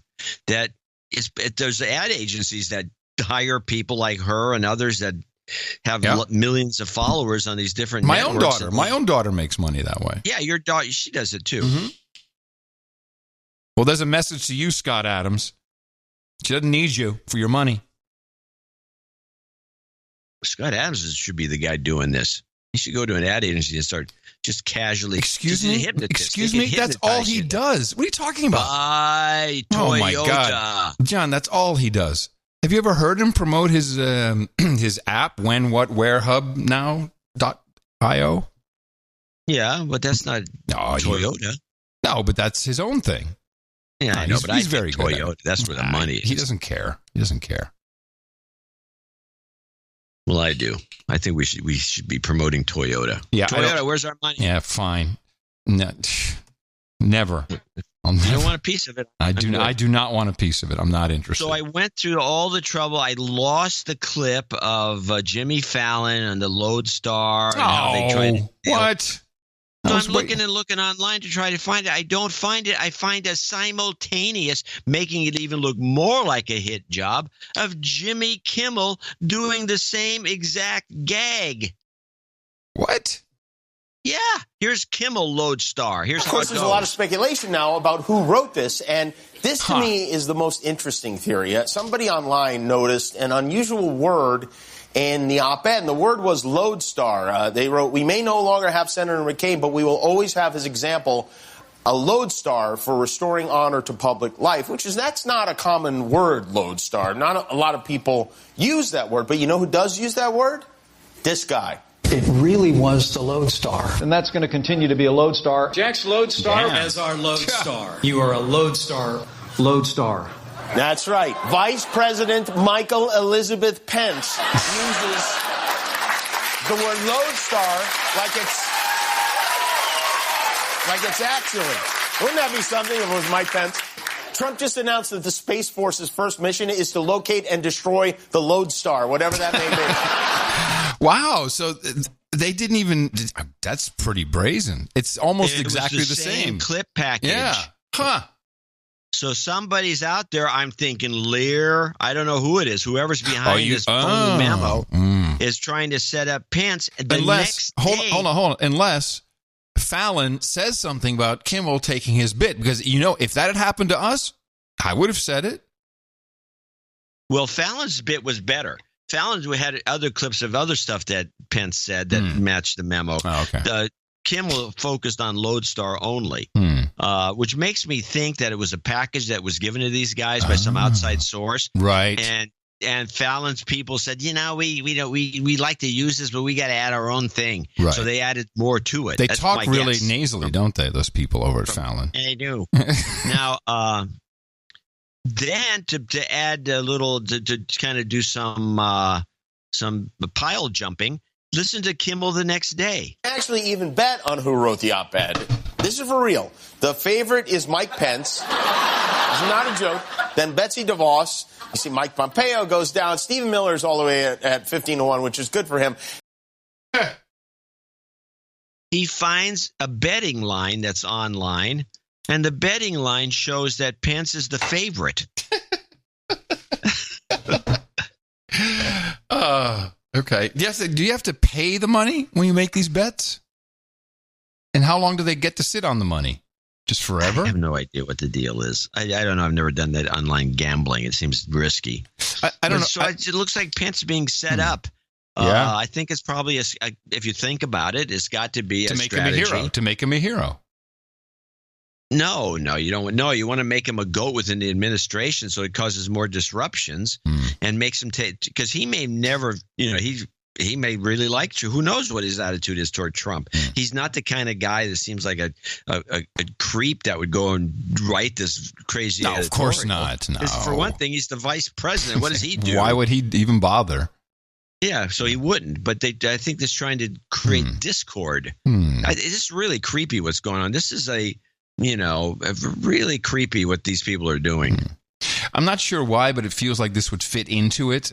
We got a note from an anonymous producer, and he says, I just hired someone who has worked and has lived in New York City for decades with a ton of celebrities.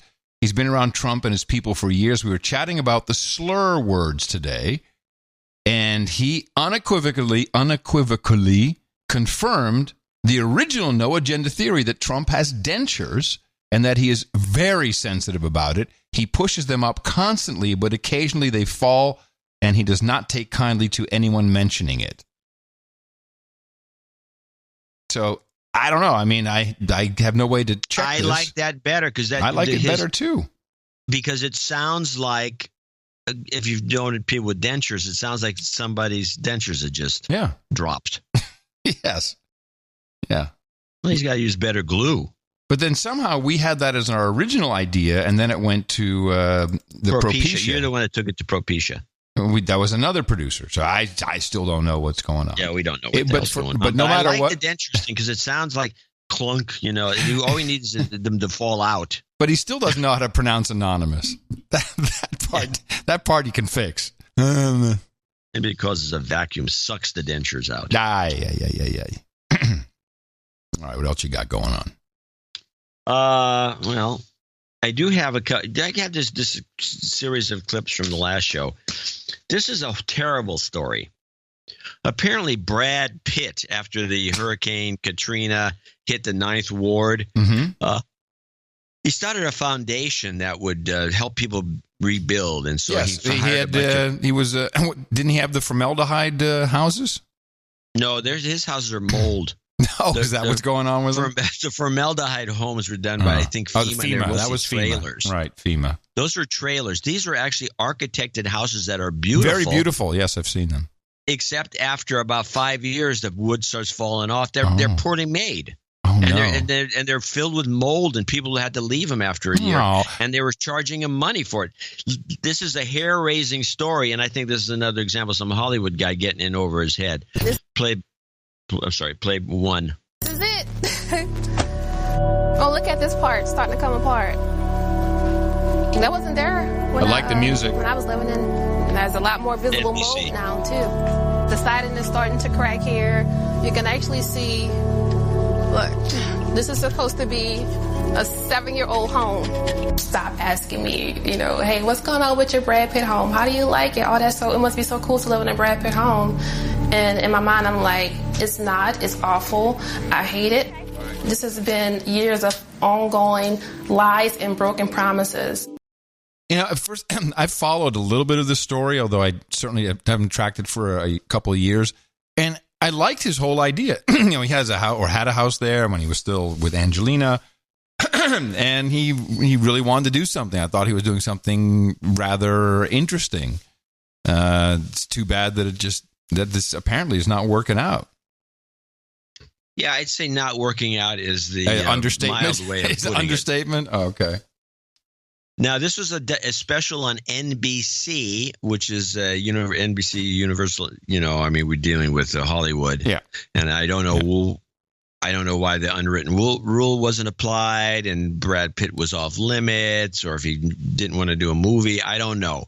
But I get the sense that this is a bad situation, but it would normally have not been played up by the 3 major networks, which are all 3 of them associated with major Hollywood studios and are very reluctant to go after their actors. Yes, indeed.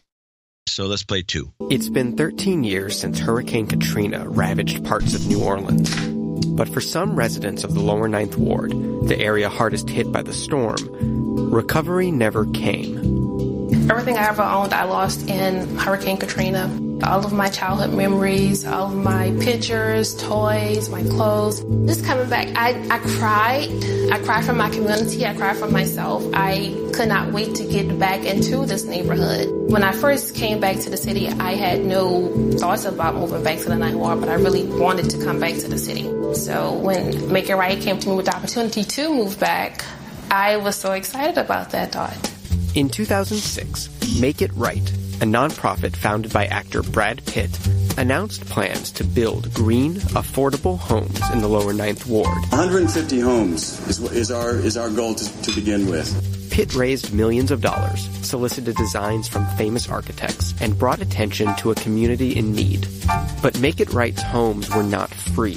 Kamaria Allen bought her home in 2011 for $130,000. Oh. She says problems began almost immediately. I moved into my home October 6, 2011. I put that key in my door the first time, and I did a happy dance for like 5 minutes. I was so excited. By October 20th, I began to notice a major issue. My outlets in my kitchen area were corroded and rusted. I had water leaks. I had holes outside of my home. I did notice that my allergies had gotten a lot worse. The foundation is cracking. It's falling apart. There's a big water leak right here, and it was causing a lot of moisture to go into the home. At one point, Kamaria noticed mushrooms growing on the side of her house and took photos to document the problem. She began having headaches and felt tired all the time, symptoms reflected in a doctor's note she shared with NBC News. Kamaria says Make It Right addressed minor repairs like adding tile, but wasn't responsive on bigger problems like mold. She moved out less than a year later and in with her parents, who also owned a Make It Right house, where again she says she encountered the same mold and water damage issues. Wow. Well, first of all, mold is really bad. I know because I have the allergy, and it can really affect you. And when you got mold in your house, I mean, this can really make you very sick. Well, it gets between the walls, the exterior and interior walls, and it just takes over the place, and it just sends spores out all day and night. Yeah, and you got the mushrooms. Holes and mushrooms growing on the thing. Come on. Now, this report comes, of course, amidst an expected crisis. So I guess that's part of why it aired. They may have had this on the shelf for a while. This particular report. And I believe so. Yeah, and the other thing that's going on is, there is quite a rift between Brad and Angelina, and maybe eyes on Angelina, what kind of power she's got. Because I agree, this is not a typical thing for all three networks to go against a Hollywood superstar. No, very unusual. So let's wrap it with number 3. Throughout the years, I have called Make It Right on their cell phones. I have emailed Make It Right. I've asked them many times to please just hear us out, or to solve our issues, and they would make promises. They made promises. So we're going to give you a call back, or we're going to stop by your house. We're going to make a meeting. We're going to set a meeting for you and your parents, and everything has not taken place. Nothing's taken place. Make It Right did pay Kamaria a cash settlement, reimbursing her for the down payment and a year of the mortgage on her old house. Kamaria says she can't afford to move again, and Make It Right has stopped returning their calls about her parents' home. It's been years since I've seen any type of progress from Make It Right. It's been years since I've had any kind of contact with Make It Right. While Make It Right has worked with some homeowners on repairs or relocation, many residents say the organization has not been responsive. Kamaria signed a non-disclosure agreement as part of her settlement with Make It Right, but has decided to break it. I was afraid to speak because of my non-disclosure agreement, but at this point, I feel like it's my duty to speak out. Oh, sure. I feel like I have to speak out to get the word out about Brad Pitt's organization, to let people know that we're suffering down here. Make It Right's mission was an experiment in high quality at low cost. And while the houses may have been stylish, some were not designed with Louisiana's climate in mind. According to community activists in the lower Ninth, Make It Right has replaced the flat roofs on 18 of their homes with slanted ones. So they've replaced a few flat tops. These are flat top houses, which of course don't work everywhere. And Louisiana is a humid, kind of a musty place that needs a certain kind of, you'd have to know what you're doing. I don't know what the problem was here, but it was a disaster. And I think what I got out of it, though, was this. I signed a non-disclosure. Yeah. Now, this is a black, probably a woman, lower middle class, upper middle class. She's in the middle class somewhere. And she says, screw this. I think there's going to be, by the way, I'm saying this because I think this is going to be a trend. A lot of people are cowed by the non-disclosure, many of which are illegal, especially in California. Most non-disclosures don't hold water. And you can go with the assumption that I am a black woman has been screwed over by this Make It Right organization, which won't even return my calls. And now I'm talking about it, and they're suing me because I violated a non-disclosure. And the only reason for the non-disclosure is to keep you from knowing the truth. Right. And the media loves it. And the media loves it. And the media loves it. And I will say, eats a non-disclosure violation up. I will say this really started with Stormy Daniels. She started the most recent, screw the non-disclosure, I'm going all in. Yeah. And I happen to... if nothing else, we can maybe thank Stormy Daniels at some point in the future for making these non-disclosures... null and void. Null and void, as they should be. You remember on maybe 2 shows ago, I played this clip. It was Stormy, maybe it was the last show. Stormy Daniels on a Dutch television show with Twan talking about something she might have on Trump. Is there something you know now, which we will know soon, that could bring down this presidency? I say that we have yes, there's stuff that I know, and I would say it's 50-50 shot at this point, which is pretty scary odds if you're the president. And I think I know what it is.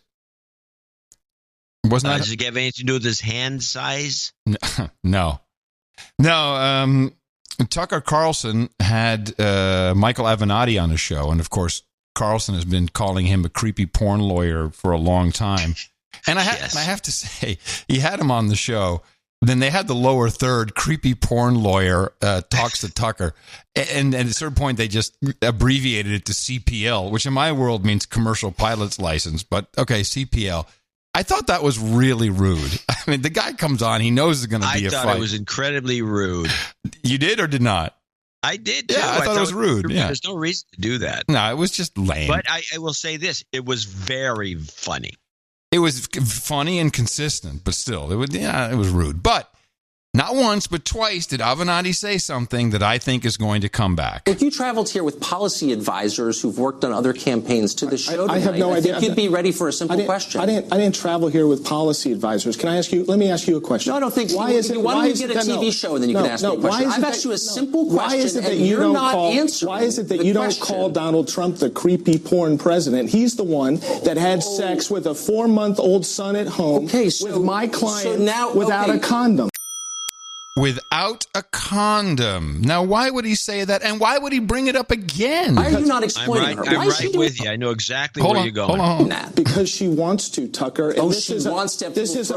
This is America. And guess what? If a woman wants to perform in a strip club, she does so. But you're getting rich. I'm not getting rich. Even though people like you demean her and call her. You're the one who's profiting. You're the one that refers to her consistently as a porn star, and as to me as a creepy porn lawyer, and meanwhile you give the president a pass who had unprotected sex with the porn star with a 4-month-old son at home. So that's his message. What was your takeaway from it? The 4-month-old son is Trump's. That's taking it further than I thought. Interesting. Where were you taking it? I was thinking that he paid for her to have an abortion. He wouldn't have said 4-month-old son at home. No, he had Barron, the 4-month-old son at home. Oh, okay, then it would be an abortion. That's what I'm thinking. That's why it was $150,000. Well, then she's got the documentation. And she may. Yeah. And she may. And that's going to hurt him with the Christian right. It would hurt him on a lot of issues. Well, I mean, that's probably why they stuck the word amoral. The real problem with him. Yes. See, somebody knows this is going on. Yeah. So in the White House, in that New York Times editorial, that one word that stuck out was amoral. Amoral was the word amoral, and that was the conclusion. The problem with this guy is not that he's unhinged and he's a Cheeto. The problem is he's amoral, and that's what's pointing right at that little and a hypocrite. Well, he never really has been a pro-life, pro-choice one or the other guy. But in the mind of Dimension B, he's Roe v. Wade is on the chopping block, or just Roe. Oh, that's a good point. You're right. Because they got Roe v. Wade. He doesn't put Kavanaugh in. The guy hates Roe v. Wade. Yes. Porn star friend. Yes, that he had unprotected sex with, and of course we don't call it an abortion. We call it female reproductive health care. Just want to get my terms right. Sounds good, but they're going to have to start wrapping they got to hurry up. This tragic play. They got to wrap up the Shakespearean drama a little bit, in the next few months, because they're coming back at him. I think the Republicans are making a push to let's get out the vote, because you're going to be screwed if these Democrats are all a bunch of socialists get in office. Here's the latest in the saga, which we've all probably heard about. Tonight, the mysterious new twist about Supreme Court nominee Brett Kavanaugh comes from top Democrat Dianne Feinstein. Feinstein revealing little, saying she has, quote, received information from an individual concerning Kavanaugh. That individual, Feinstein says, strongly requested confidentiality, declined to come forward or press the matter further, and I have honored that decision. Now referring it to federal investigative authorities. The FBI tonight confirming they've included the information in Kavanaugh's background file. The court in Heller, the Supreme Court, upheld... let me interrupt you because... Feinstein's move comes after Democrats attacked Kavanaugh in contentious hearings. And just 1 week before the Senate Judiciary Committee is scheduled to vote on his nomination. The White House questioning Feinstein's timing. Not until the eve of Kavanaugh's confirmation has Senator Feinstein or anyone raised the specter of new information about him, blasting it as an 11th hour attempt to delay Kavanaugh's confirmation. Republican Senator John Cornyn's skeptical. This is a statement about a secret letter regarding a secret matter and an unidentified person. Right. Senator Feinstein. Republicans say Feinstein's move will not delay next week's vote. I found this to be disturbing. Well, I don't know why you'd find it to be disturbing, because this is part of your original blueprint for Kavanaugh. Oh, that he has to get kicked out. Yeah. Yeah, that he can't make it through. But I didn't expect this to happen. I mean, this is really low. Someone who's anonymous with no proof, no documentation, and then Feinstein gives it to investigators? I mean, what are we doing? I hate to say this, because I'm not an ageist necessarily, but she's a very old woman who is very susceptible to being bullshitted. I remember working with her when she was one of the board members at the Air Pollution District. I've told the story before. I'll tell it again. Feinstein? Yeah. Oh, okay. I thought you only knew the other one who always wanted to have sex with everybody. They were both on the board of advisors that ran the Air Pollution District. All right. But Feinstein was the other one. You've heard the story before. You'll remember. I never get enough of it.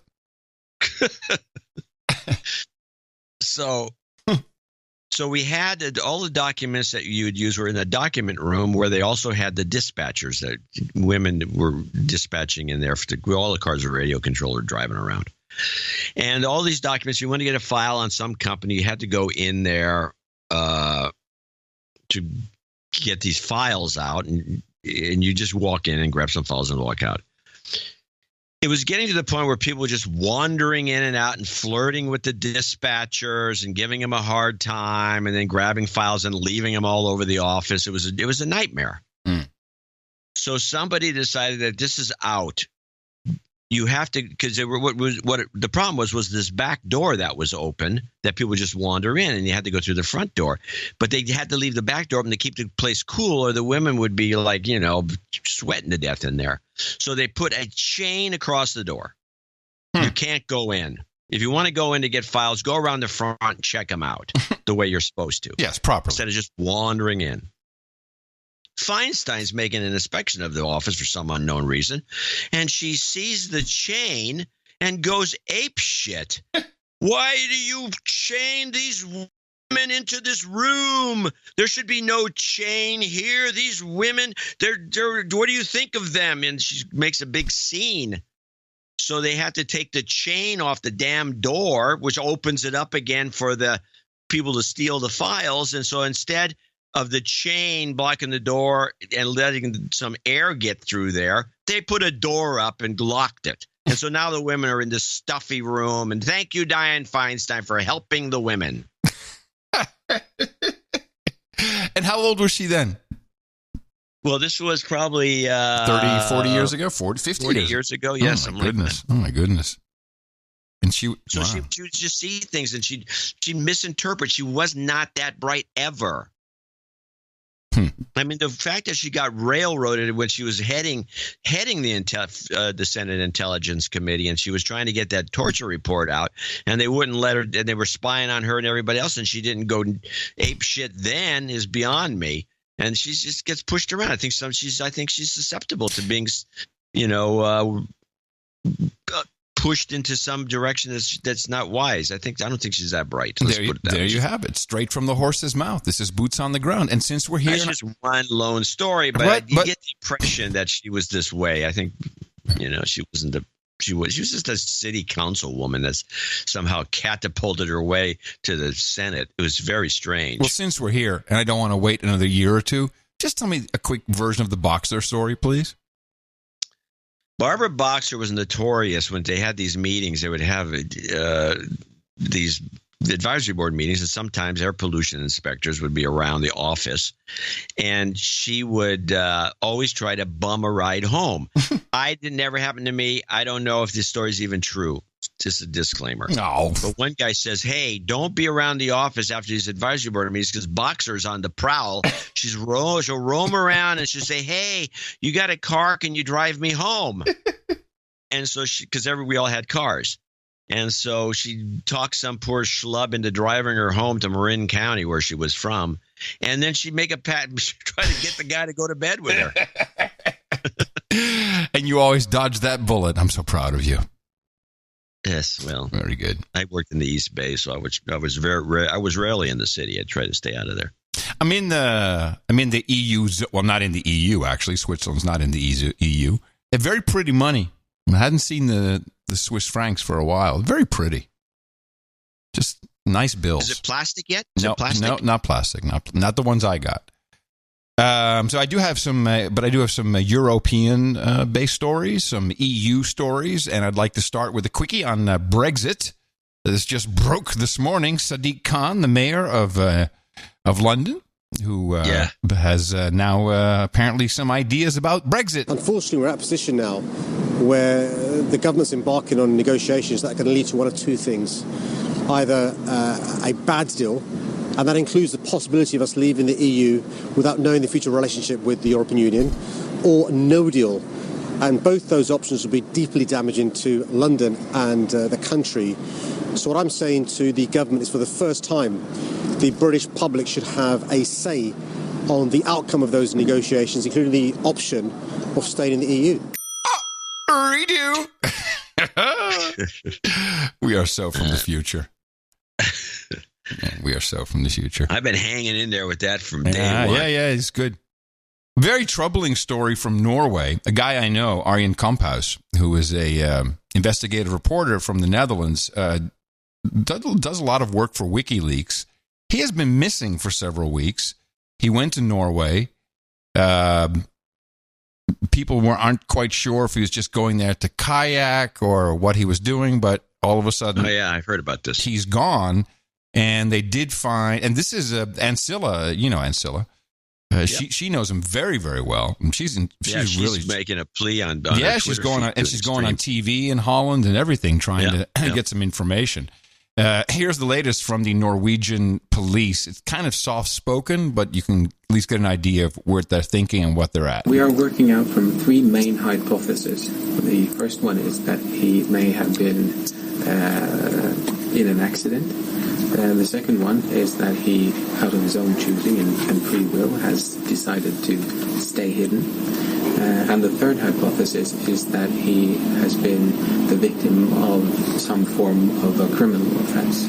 So far, we haven't found anything new. The first items were found floating in the sea, close to land. They were picked up by a local recreational fisherman. The kayak was found by the police later that night. Haven't received any tips specifically or directly related to the kayak. We have chosen not to, at this time, release to the public which items were found. We have now asked for assistance from the Coast Guard to conduct a search this weekend. Coast Guard has experience in various searches at sea. They have knowledge and skills that we are hoping to benefit from. There you go. So they don't know if it was foul play, if he wants to be hidden, or if it was some horrible accident. Anyway, it's concerning to all involved. Yeah. Well, if anyone saw the last season of Berlin Station, I still have never seen that. Yeah. What happened? Two of the guys go to it was Norway or Sweden, some middle of nowhere place, and there's assassins everywhere. Yeah. Well, don't take any rides in foldable kayaks. Then we'll add that to the list. But hopefully he'll turn up, but it's been a while.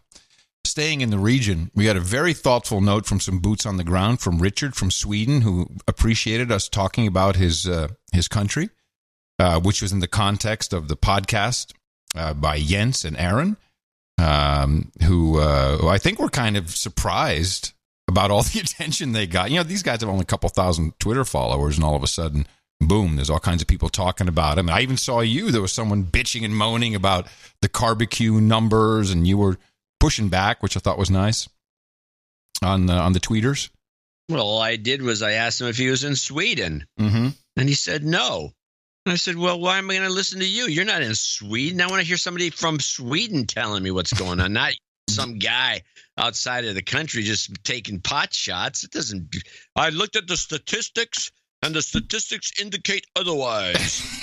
That's kind of what was said, yeah. But anyway, Richard, I do want to share some of his note. Did you have a chance to read it? I think you were on the copy. I read it. Should I just read a little bit of this? Because I thought some of it was very interesting. It's a good note. Thank you for giving my little part of the world some attention. Some points on the election and political parties. Firstly, the Sweden Democrats are by no means a far-right party. They want a large government, high taxes, welfare, etc. They are they're very close to the Social Democrats, except for one point: immigration. They are socialists. They just go against all the rest of the parties who claim there's no such thing as a Swedish culture, Swedish people, ethnicity, etc. At least noting worth preserving or acknowledging. And then I wanted to talk about what he felt about his country. I'll go down here a little bit. He says, you're regrettably correct when naming Sweden a shithole country. I don't know if we actually said it that way, but okay. We have no idea. We said it might be a shithole country. Yes, you did. I did. Okay, shithole Sweden. People are effing retarded, apparently, and seem to have forgotten about the incredible undemocratic things that took place after the 2014 election. And, of course, happily voted for the same old parties. And then he goes through some. This is all in the show notes, by the way. I put him in there anonymously. Meanwhile, we see our high-trust society crumble before us, the beautiful culture and harsh landscape and climate that has been tamed by our forefathers. This is a guy who loves his country. You can really tell. Tamed by our forefathers over generations and generations into something that the best of seasons can support a moderate population is now being given away to people from completely incompatible cultures. As it stands right now, it is anyone's guess as to who will form the new government. Even talks about a new December overeenkomst to shut out a party that got over 70% of the vote. And then he goes into talking a little bit about what he misses. Or actually, this is interesting. The benefits that you get as a refugee in Sweden, and I guess apparently there's about 20% of the population, of the 10 million there now is immigrant and / refugee. He says the benefits you get as a, quote, refugee are simply outrageous. Even illegal immigrants who have had their case for asylum dismissed and should be deported according to the law are still eligible to free health care. Which, of course, you and I assume Sweden's got free health care for everybody. It's all groovy. Well, it turns out not so. They get better health care than us natives and legal immigrants do. Example, a visit to the dentist costs an asylum seeker 50 kroner, about $5.50, while we regular folk have to pay the full price, about $100 for a checkup, and then thousands of dollars if you're unlucky enough to have a real issue, as it's not a part of the rest of the healthcare system. I thought that was interesting. They don't do dental in Sweden? What the hell is wrong with you? Explain how that makes any sense, he says. Also, if you're in need of medical care, you'd think it stands to reason that the medical care is provided in Swedish, especially as immigrants are getting paid to learn Swedish. But no, a non-Swedish speaker can request free of charge an interpreter at any contact within the healthcare system. So we as a country are basically bribing people from faraway lands to move to this beautiful but harsh land, and they're given so much leeway, it's ridiculous. We now have mosques blasting Islamic prayers at 110 decibels in what was just a decade ago a normal Swedish town. The propaganda is also beyond belief. The immigration wave has been touted as a profit-making operation. It is needed to save our pensions and to keep our high living standards. Again, Please explain to me how importing hundreds of thousands of people from completely different cultures who have no interest in being assimilated or integrated into our culture, and most of which likely will never be a net positive for our society, how this works for us. This has, of course, been debunked. Not that it was necessary. Any person with half a mind could figure it out. Gang shootings with deadly outcomes on a more or less weekly basis now. We have waves of barbecues. Gang rape has dramatically increased. There's general unrest. And, of course, we all know what is really going on. And then he gets really sad about how Volvos suck. They're no good anymore. They don't even have a temperature gauge or a dipstick. You know, we used to make jets. Now we don't make anything anymore. And he feels that his country's going down the tubes. Well, probably is. But you never hear that. And also the journalists there, they all have some kind of support from the government. Did you read that in his note? Yeah. That doesn't sound very smart. Well, it is if you want to keep people toeing the line. It's very smart. Yeah. I think it's a very good idea if you want to keep people toeing the line. I think that's what we do when you talk about Operation Mockingbird. That's support from the government. I got to tell you, Bob Woodward sounds like he is part of Mockingbird. You think? I cut this little piece. This was an interview on the BBC, and the whole thing was 8 minutes. I got it down to about a minute and a half. And all he's talking about continuously with Trump, which I haven't read the book, is about, national security. Country's going to be, we're national security. It's totally some kind of Mockingbird talking points. Just listen to it. You say it's never happened before. Not to my knowledge.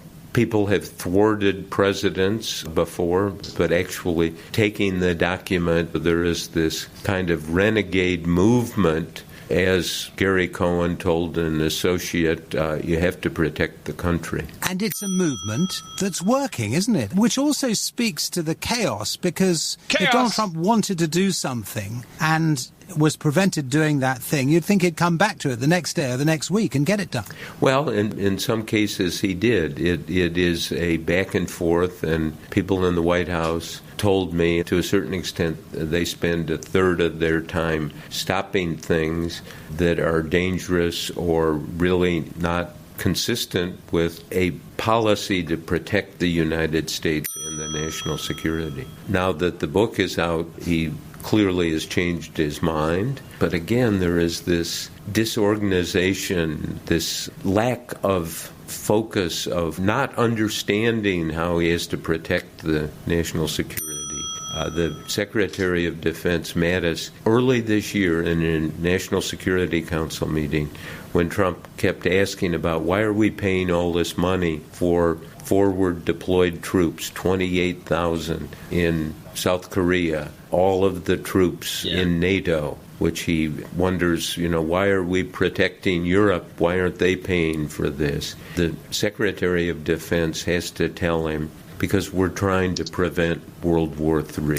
Now think about that for a moment, that the Secretary of Defense has to remind the President of the United States that we're trying to prevent World War III. But what's their aim, Bob? Did you get the impression that they're just hanging on for dear life, or that there is an end to this? It's very disconcerting to people. There is not a clear path to resolving it. This is not what you do in a normal, normal's not the word, a necessary, engaged effort to protect the country. I think his point is clear. Yeah, I guess. Protect the country. Well, Trump is danger to the country. That was his whole mission, I guess. Well, his emphasis on World War III. Yes, there's that. The UK, I had to get from RT. I was looking for it. There was a European court decision about the United Kingdom, Gitmo Nation East's mass surveillance practices, who they target to surveil. And of course, they have a lot of our technology, the part of the Five Eyes. So it's all one big brother happy looking family. at you. What's that? Happy family. Yeah, one big happy family. So not only who they're surveilling, but how they're surveilling. And I thought the information was interesting because you don't hear, I didn't see any of this. I did look for the the networks, the U.S. networks, and I didn't see anything on Sky or BBC, but this was a pretty big deal, I think. Journalists and civil rights groups scored a victory today against the British government's mass surveillance system. Europe's top rights court calling the so-called Big Brother program unlawful and a violation of human rights. We have won a landmark judgment today at the European Court confirming that the mass surveillance practiced by the UK government, as revealed by Edward Snowden, is unlawful. And we have argued this consistently over the past 5 years. And it's a really important victory for people's rights in the UK. I declare open the public hearing on the admissibility and merits in the case of Big Brother Watch and others versus the United Kingdom. The judges ruled 5-2 that mass interception of phone and internet data violated Article 8 of the European Convention on Human Rights, which guarantees the right to privacy thanks to inadequate safeguards. Specifically as regards Article 8, it found that there was a lack of safeguards and oversight when it came to selecting the traffic for examination and the subsequent going through that information. In a further victory, the court ruled that the program also provided insufficient safeguards in respect of confidential journalistic material, violating Article 10 of the European Convention, which protects the freedom of expression and information. As regards Article 10, it found that there were not enough safeguards when it came to examining the data that had been found by the authorities as regards the journalistic confidentiality. The court said in a statement, while the court was satisfied that the intelligence services of the United Kingdom take their European Human Rights Convention obligations seriously and are not abusing their powers, it found that there was an adequate independent oversight of the selection and search processes involved in the operation. I think it's interesting. It is interesting. But severely underreported. I mean, to break 2 articles of the European deal, I forget which laws it is, for human rights, it's probably the protocols for human rights, 8 and 10. That's a pretty big deal. But no one's up in arms about it that I can see. Well, no one's up in arms about anything except Trump causing this hurricane somehow. Final thing, which is just fun for us because we pay attention to these kinds of things. The EU Parliament has their own kind of television station. It's not really, I think it's on some cable networks, but you can certainly watch it online on their EU Parliament channel. And Juncker the Drunker, Jean-Claude Juncker, did his annual speech, kind of the State of the Union, state of the Starfleet. And for some reason, which may be evident based upon this clip, which there's a link in the show notes, nashownotes.com, so you can go take a look at it. He was wearing the exact same outfit as last year. Same tie, same suit, same shirt. Which is like, okay, maybe it's his lucky outfit. And you have to see this on video, but it works in audio as well. He does his speech, and first of all, there's not a lot of people there. There's not a lot of people in the big Starfleet Command audience. So there's a tepid response, just clap, clap, clap, clap, clap. But then EU Parliament television just mixes in what looks like last year's speech, and all of a sudden they cut to the parliamentary members, and there's a whole bunch more of them, standing ovation. The audio goes up about 50 dB. Yeah, listen to it. Listen. Merci de m'avoir écouté. Yeah, clap, clap, clap. Now listen. So this is, kind of like, okay.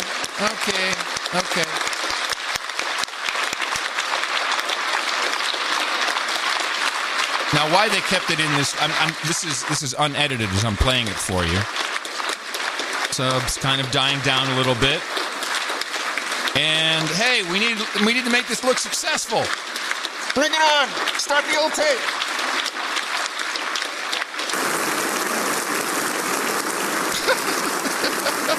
What? Yeah. And now a big standing ovation. There's a lot more people there. Yeah, they just mixed in last year's tape. That is disgusting and also humorous and laughable, amateurish. It's like this is like this is your future. They didn't even do it right.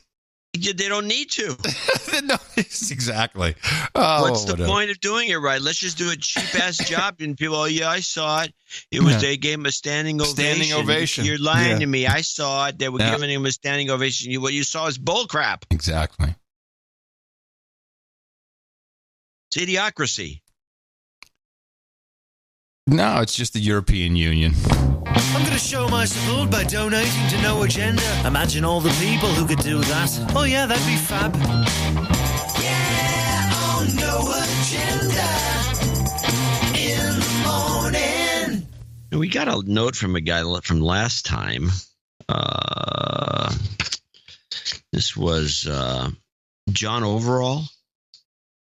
Last show, you not read the full note because he was an executive producer at $238. I want to read $256.33. Twice his dad's age plus $100.33. I won't have to read this note because we asked him for a note. We said, "Hey, you got a note? Send it." I remember that. Sure. Yeah. So it's actually a long note, but it's worth reading. I'm overdue to make a donation. Here's an honor of my father who passed away on September 10th. Please read out the following, recognizing him and his service to our country. This note's to read out since PayPal always messes up the formating. Which it did. Which it did. Hence this make good. Yes, exactly. This donation of $256.33, twice his age plus $100.30 is in honor of my father, Chief Warrant Officer CW04 Gerald W. Overall, a 30-year retired Navy vet who passed away. He served his country with distinction, earning the following medals and honors during his service. By the way, I want to mention that this is what we have for listeners. Philippine Republic Presidential Unit Citation, Navy and Marine Corps Medal for Valor, Armed Forces Expeditionary Medal 2 times, Meritorious Unit Commendation, Navy and Medal Overseas Ribbon, Service Ribbon, C, Service Deployment Naval Achievement Award, Medal, Battle Efficiency E Award, Good Conduct Medal 2 times. We can leave that one out. Vietnam Service Medal 3 awards and a Vietnam Campaign Medal. Overall, was a man who made an impression as everyone he met and influenced many lives. Chief Warrant Officer Overall spent the majority of his career on aircraft carriers such as the Franklin Roosevelt, the Kitty Hawk, and the Constellation. He also served on which is a hell of a ship. He also served on air bases such as Beeville, Texas, and Rota, Spain, and spent a couple of years on and off in Vietnam in the mid-'60s. Fair winds and following seas may long your big jib draw. And since he retired to Canada and passed away here, if anyone has an inside track on how to get a color guard for military honors in Canada, please contact me on my website at johnoverall.com. Wow, the only thing he missed was Eagle Scout. Had pretty much everything there. Well, I'm sure there's Eagle Scouts involved. Anyway, so that's the message we didn't read, and now you read it. Well, so johnoverall.com, if you know some way that Canada can do a better job of taking care of this guy. Hold on a second. Send me that note, because this is exactly what Agent Orange can take care of. Well, maybe. We may be able to help. It's possible. Forward that to me.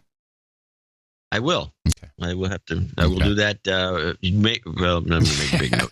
I'll ask you again after the show. We're not going to remember anything if we don't write it down. Darling, remind me to have John send me the note. Thank you. I know Tina will write it down. Yeah, right at the end of the show, I'll do that. Okay. But meanwhile, I got to thank a few people for show 1060. What is it? 60. 10 69. We had a great opportunity for a donation gag. Oh. Damn. $10.69. I like what you did anyway. Von Glitchka. Yeah, did you think it was creative? Yes, I did. I got flack for it from some guys.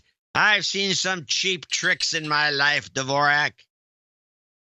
Well, I don't know. It's like exploiting Adam's engagement for the show. Either you're using love and romance, or we could have gone with a sexual position. I mean, 1069. Yeah, ha ha ha. Yeah, another snide, another glib little donation gimmick idea. Von Glitchka starts us off at $123.45. He'd like the full Fulmer at the end of the show if possible. Possible. He's going to claim his. What is he claiming here? Let me get my keyboard. You didn't have your keyboard with you the whole time? No. And with this donation, I finally claimed my knighthood. I thought he liked the title Sir Vonster Knight of the Vector Realm. I always thought, I mean, he certainly has donated enough to be a knight. Maybe he just decided he's knight now. He was ready for it. Yeah. Krishna Kumar Narayanan in Dortmund, Deutschland, $100. Unsubscribe to Time Magazine, reading Daniel Kahneman's Thinking Fast and Slow, great book, which says intuitive response to the events in life are all often biased and wrong, M5M, which can be overcome with common sense. That's what we do on this show. Common sense, logic, and a little bit of critical thinking. No agenda show, he says. Thank you for improving my mental health. Krishna in Dortmund. Thank you. Nice area. Baron Mark Tanner in Whittier, 7501. Sir Robert Smiley, 75. Birthdays coming up. Jacob Hernandez, or Jacob, sorry. Space Force. Sir David Barron, Pennsylvania, 5678. Aaron Garcia in Phoenix, Arizona, 5555. Sir Arthur Gobitz, 5497. No, this is the donation amount. This was the 91 million lira. Yeah, this is our gimmick. Yeah. 5497, and this is 91,000 lira. Yes. I gave 91,000 to the show. Yep. Arthur Gobitz. Andrew Blowers, Michael in Windsor Hill, Maryland. Michael Staduhar.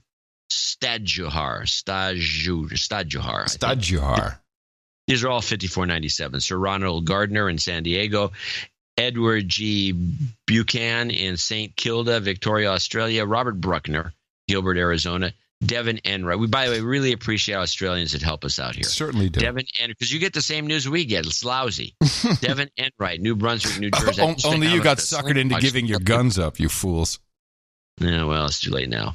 Yancey Summerer in Houston, Texas. Congratulations on the engagement. Thank you.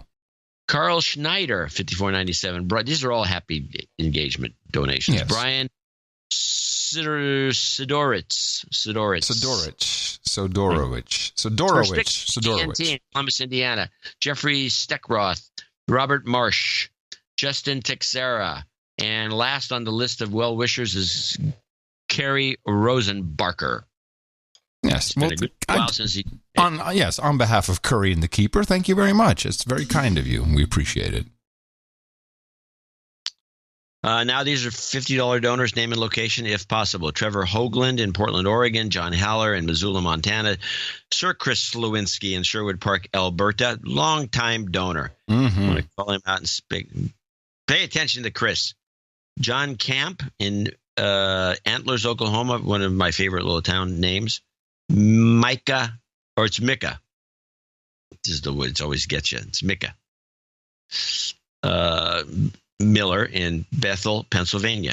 Keith Yarborough in Austin, Texas, down the street from you. And last but not least, Sir Jerry Wingenroth in Saugus, California. And we thank everybody, who came in under 50 as well. And thank you all very much for supporting the best podcast in the universe, the No Agenda Show. It is highly appreciated.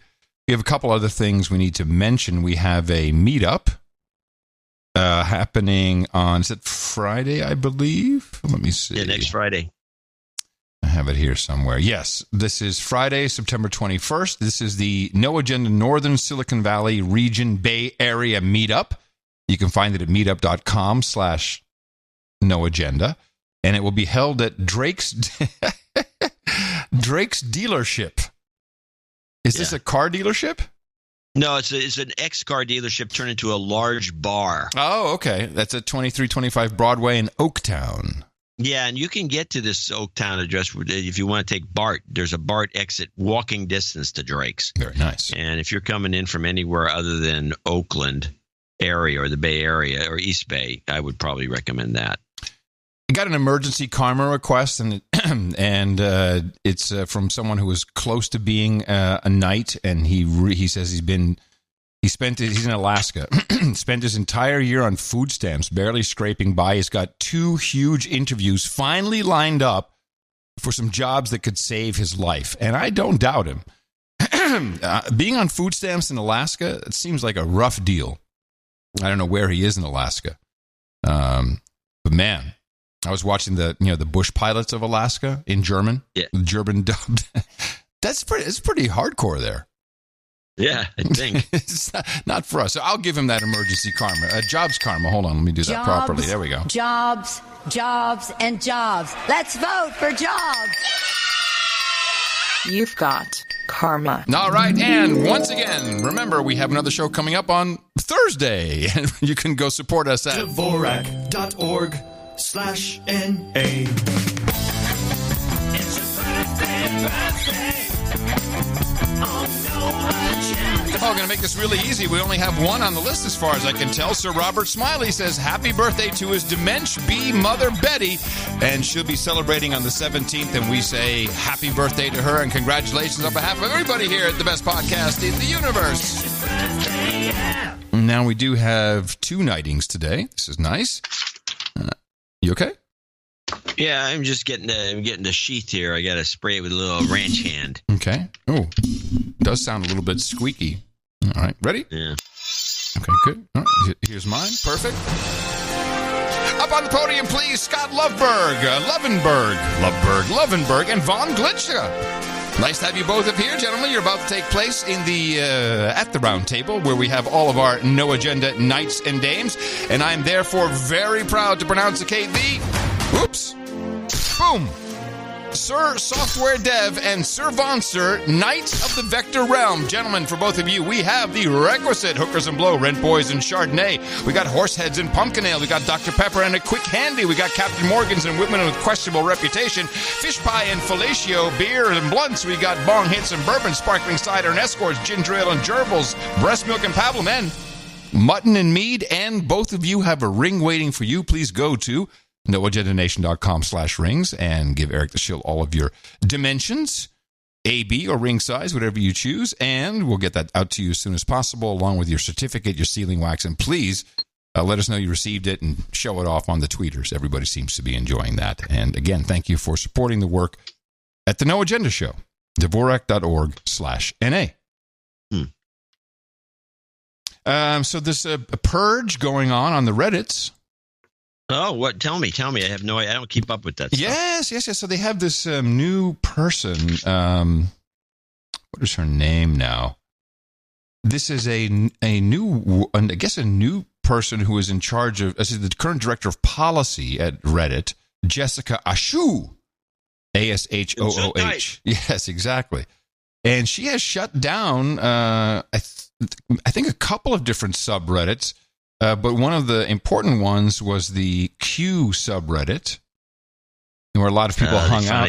They took care of Q. They took care of Q, apparently. Q predicted this, you know. Yeah, you knew what happened. Well, I don't have my Q. I don't think I have the Q glasses with me.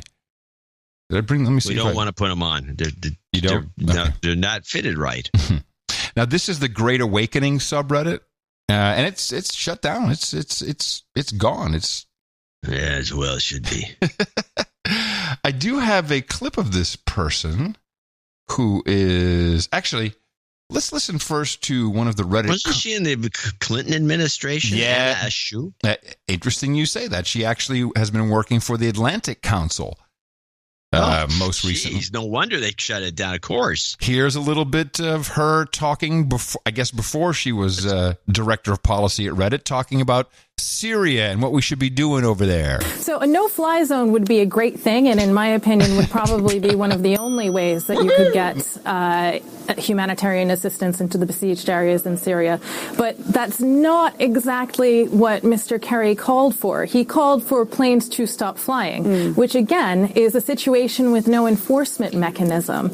And without an enforcement mechanism, I just don't see how one could convince the regime, which seems very set in its current ways, and the Russians not to stop aerial bombardments. There's more than one way to create a no-fly zone, however, and I want to make this point, because when people talk about a no-fly zone, they often envision it as an area that's patrolled by the United States Air Force or other major air force, very costly and a very large operation. But you can create a no-fly zone simply by making it unattractive for planes to fly there. And you could achieve that by providing limited amounts of anti-aircraft weaponry to vetted units of the Syrian opposition. Oh, okay. If, a helicopter dropping barrel bombs were able to be taken down, then you can best believe that the Syrian government would think twice about flying helicopters over civilian areas. Wow, yeah. Very nice. Yeah, arm the rebels. That's great. How'd that work out? That was a really good idea. So anyway, so she's in charge of some of this. And I also have a clip. So now you're talking about, it's ANNAESHOO.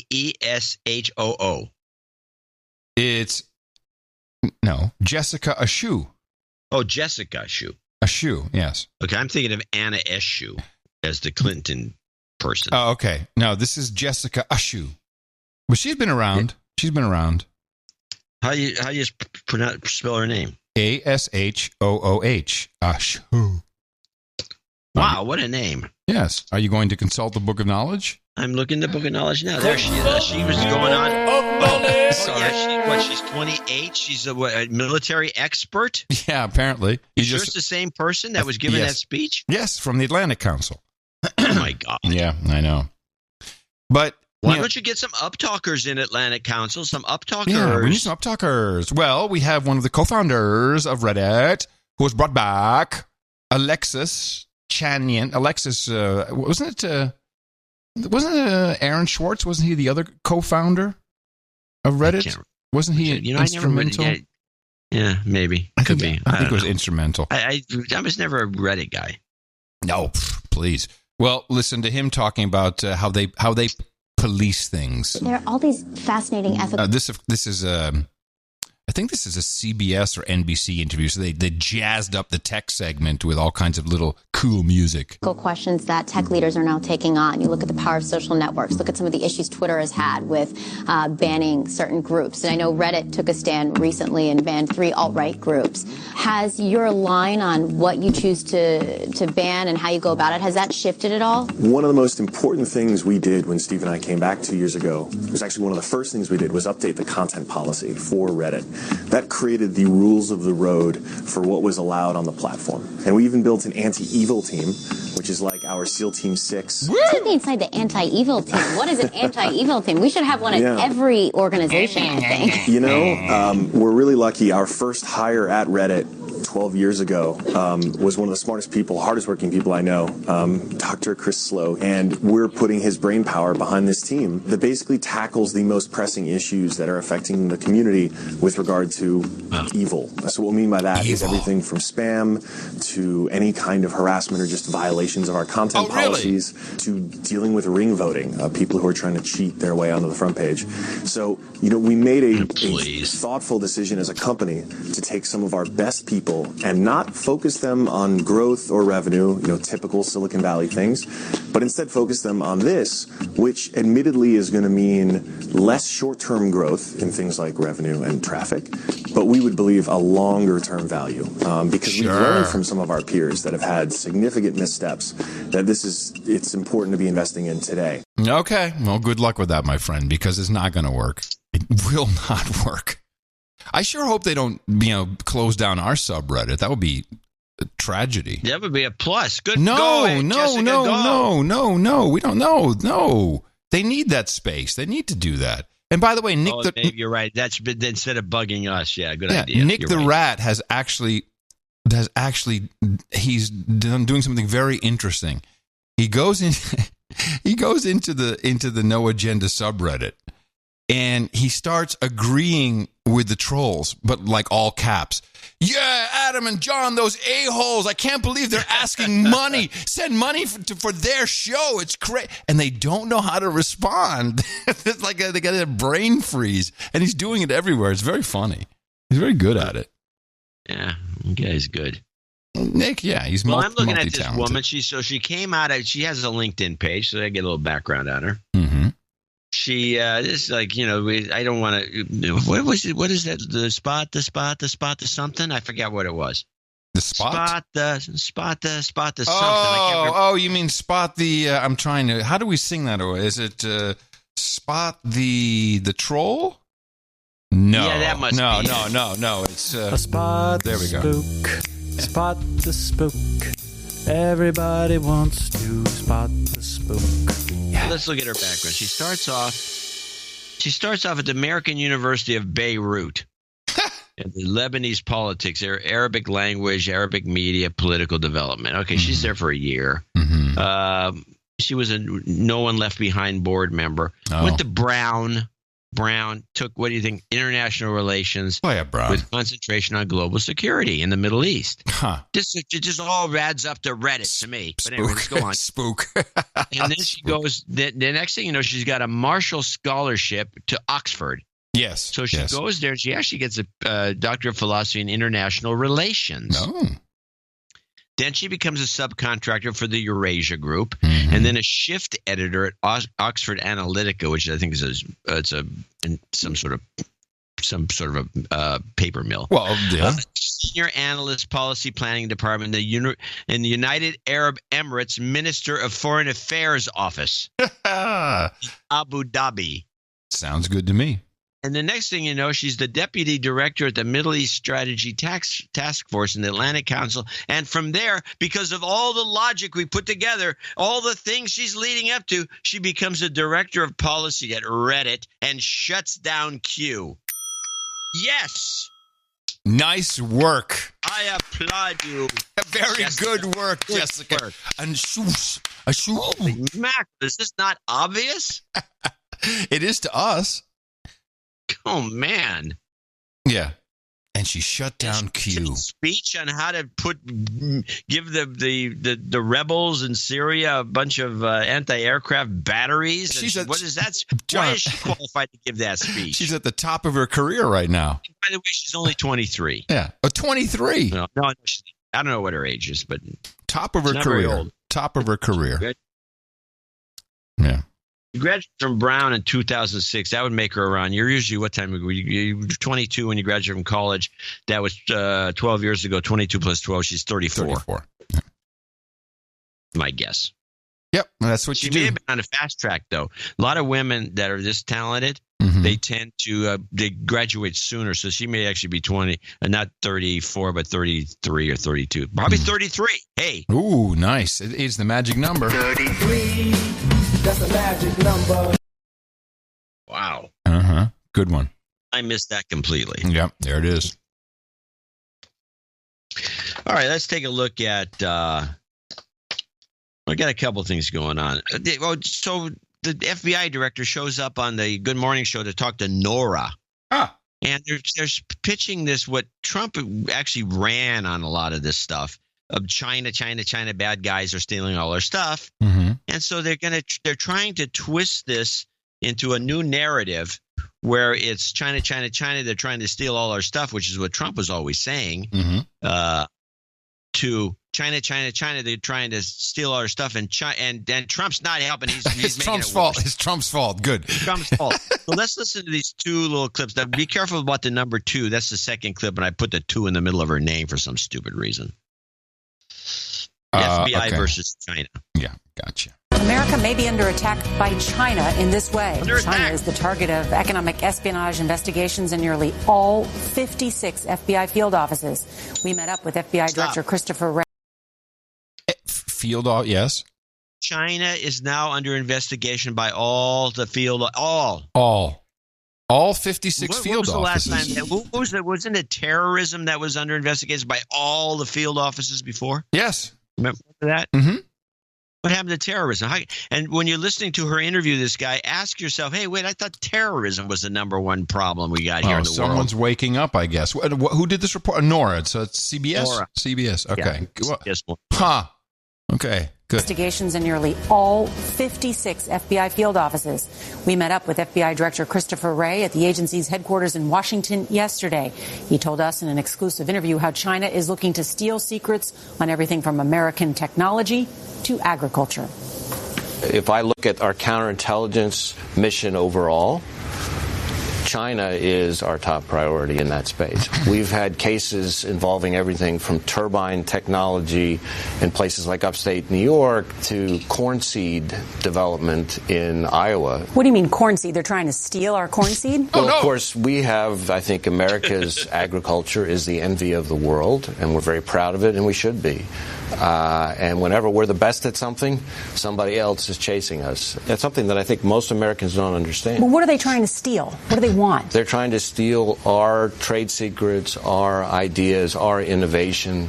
The U.S. Trade Representative put a figure on the theft of intellectual property, and it's up to $600 billion annually. Well, this, of course, is Trump's mission. He knows what China's up to, so that's why he's told the FBI to go all in on China. Yeah, well, they're blaming Trump in some way in this story as usual. But of course, that $600 million kind of matches the trade deficit. Billion.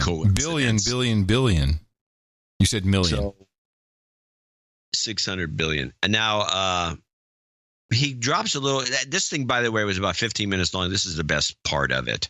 And he does have a little saying in here that I want to kind of mention when he's finished. China's goal is to take what it can and become essentially self-sufficient and put American businesses out of business. Well, to replace America as the world's economic superpower. I think that's their goal, and they're pretty open about it. It's not only these individuals who are engaged in spying, it's companies. You've raised concerns about the Chinese telecom giants, Huawei and ZTE. Why are they national security risks? Well, anytime you start talking about foreign companies that are beholden to foreign governments that don't share our values and our dedication to the rule of law, it enables them to conduct economic espionage. It enables them to conduct different kinds of cyber attacks. It enables them to steal information in a variety of ways. The president intervened a few months ago to save ZTE from some of these crippling financial penalties that Congress wanted. Was the president wrong? I continue to be very concerned, and I think the intelligence community continues to be very concerned about the threat to our telecommunications infrastructure presented by some of the kinds of companies that are beholden to foreign governments that don't share our values. And the idea of letting the fox in the hen house is something that I think people need to be really, really careful about before we find out that we're going to regret it.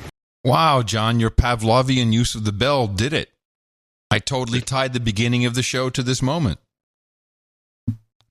Chinese are just rude because you're probably a-holes. Sharing our values. Yes, they're rude a-holes, and they probably don't even think stealing secrets is wrong.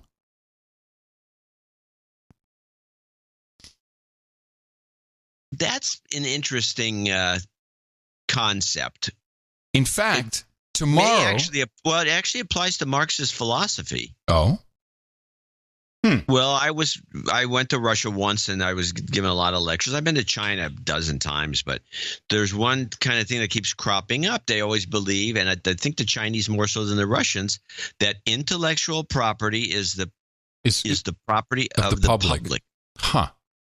And it's for the good of the public. So anything you have this intellectual, you want to just take a copy, make a better version, you want to do something else, it doesn't make any difference because it benefits the public. And China's actually proving it. Their public is benefiting from them stealing all this stuff. Interesting. And they've got an economy that's really booming, and we're kind of backwards about this. We're old-fashioned. No, you can't do that. Right, but just like cutting in line, they don't even see that it's wrong. They might not.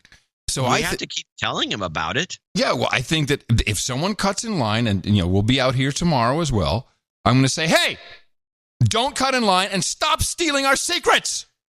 There you go. Is exactly what you should say. I'm going to do that. Damn thieves. So sharing our values may actually be the code word for cutting in line. Well, that's certainly a value that they don't seem to share. And also personal space. Their idea is that there's a spot. You're standing in line. Yes. And you're not. You've let a gap. You've let a gap. Up against somebody's butt. Yeah. You're not. If there's a little room in front between you and the person's butt in front of you, they see that as an opportunity. So that's the same with the islands in the South China Sea. They're just like, but this is everybody's. They don't see any problem. They don't have the same morality. This is quite a discovery. There's no reason why you can't take that values statement from cutting in line to stealing and capturing and God knows killing. They don't share our values. That's exactly what he said. Don't share our values. But then let's stick it to Trump because the fact of the matter. Woo. Almost, but not quite. Mm-hmm. reality is that ZTE thing, if they would have put the screws to them, it could have collapsed the Chinese economy and brought us down with it. Yep. Well, we don't want that. cannot let the Chinese economy go. This is to be straight about this. These guys are I hate these news people. The Chinese economy is at a point where we're not at the point where we could survive a Chinese collapse. Chinese No, economy without we're it not. affecting us.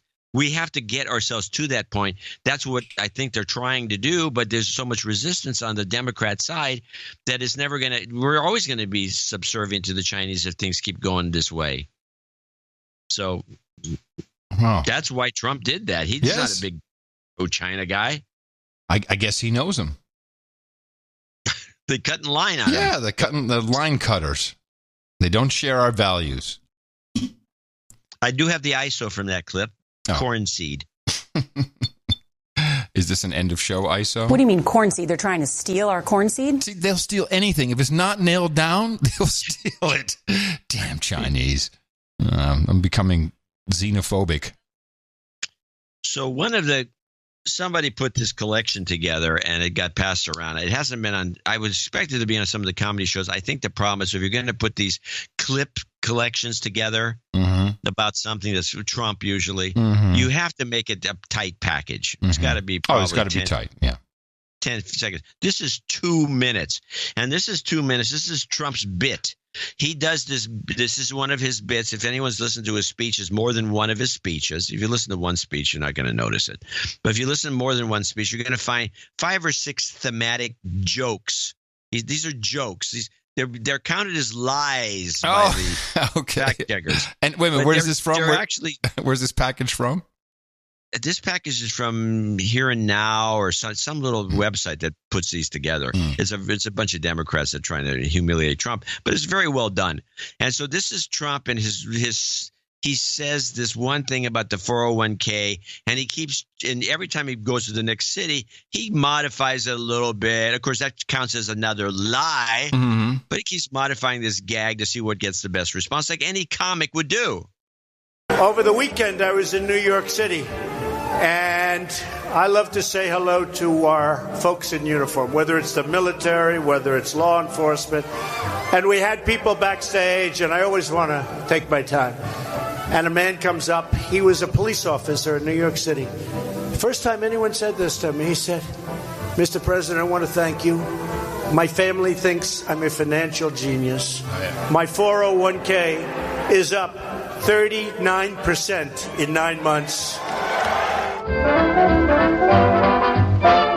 I met last week in New York City with a very, very fine group of policemen, and they were all so happy about their 401ks. They feel like they're geniuses because in one case he said, "I'm up 39%.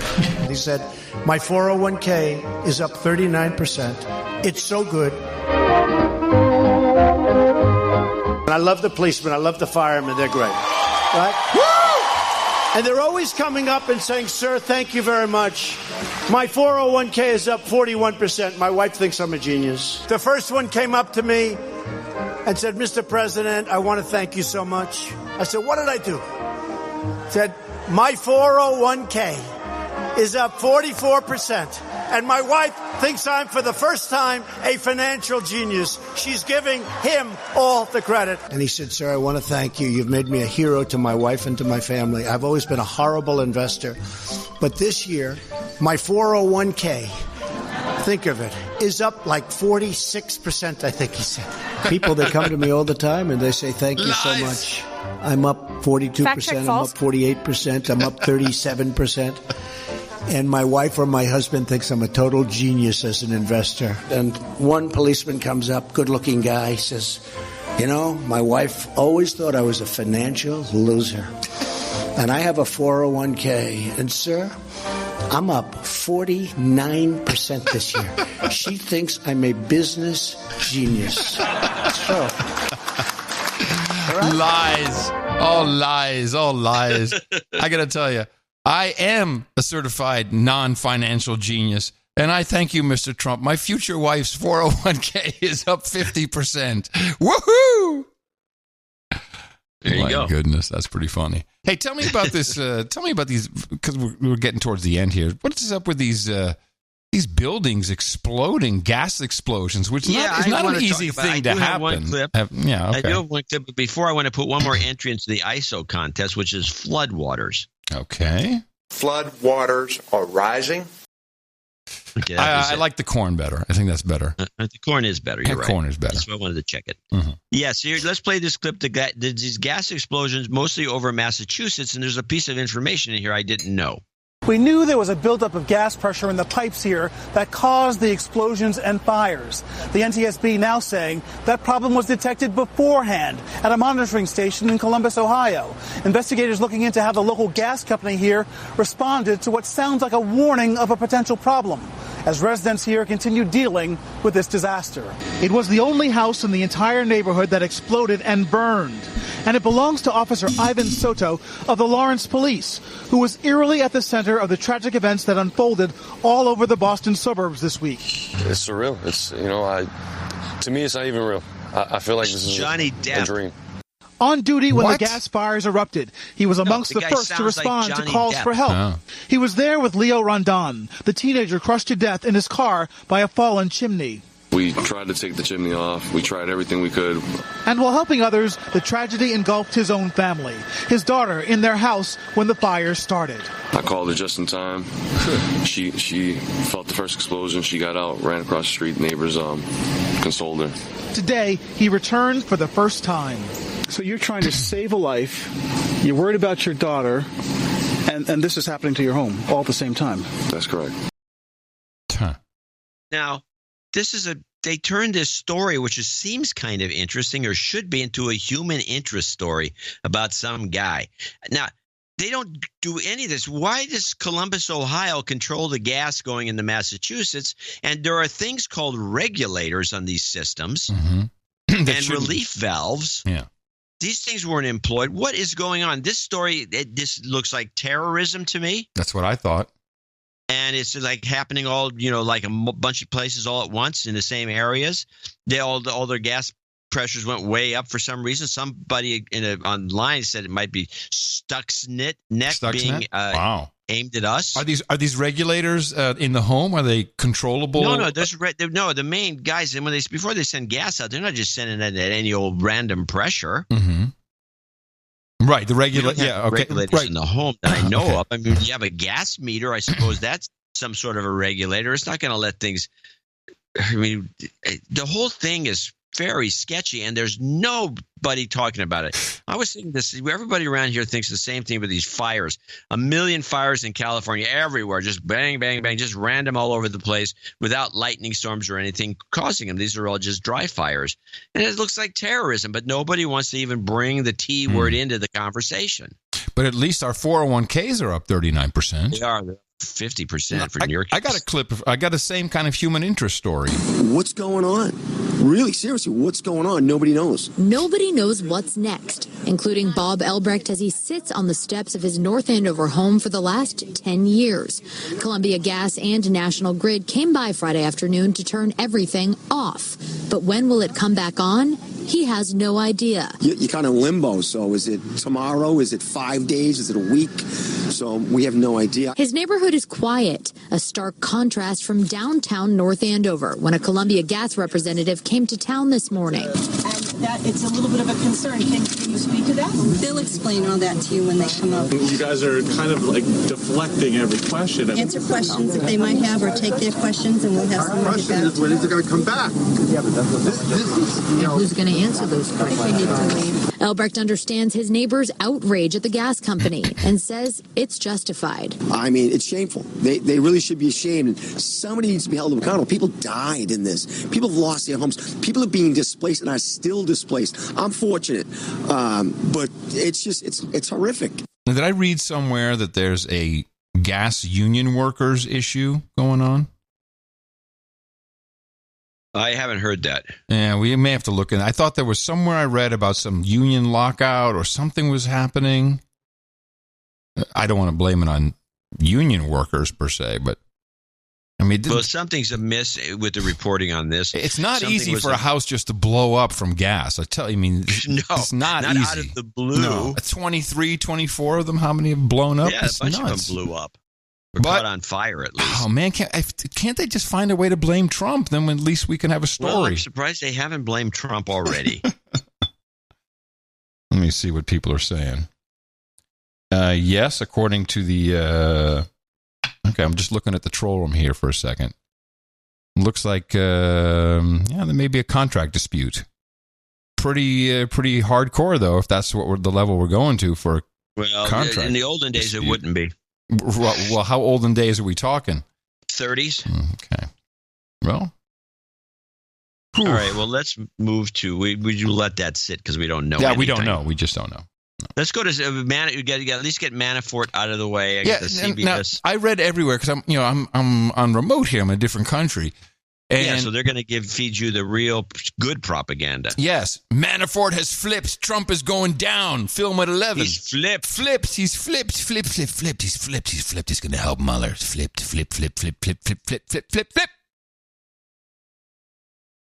Okay.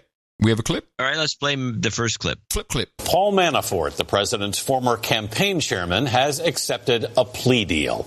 It follows months of refusals by Manafort, who is now the fifth person linked to Mr. Trump to plead guilty to criminal charges. Errol Barnett's at the White House with the latest. Errol, good morning. Good morning. Press Secretary Sarah Sanders says Friday's developments have nothing to do with the president or with the 2016 election. The White House trying to distance itself from the former Trump aide. But with midterm elections fast approaching, that will prove to be increasingly difficult as Special Counsel Robert Mueller gains yet another willing cooperator from the center of the Trump election strategy.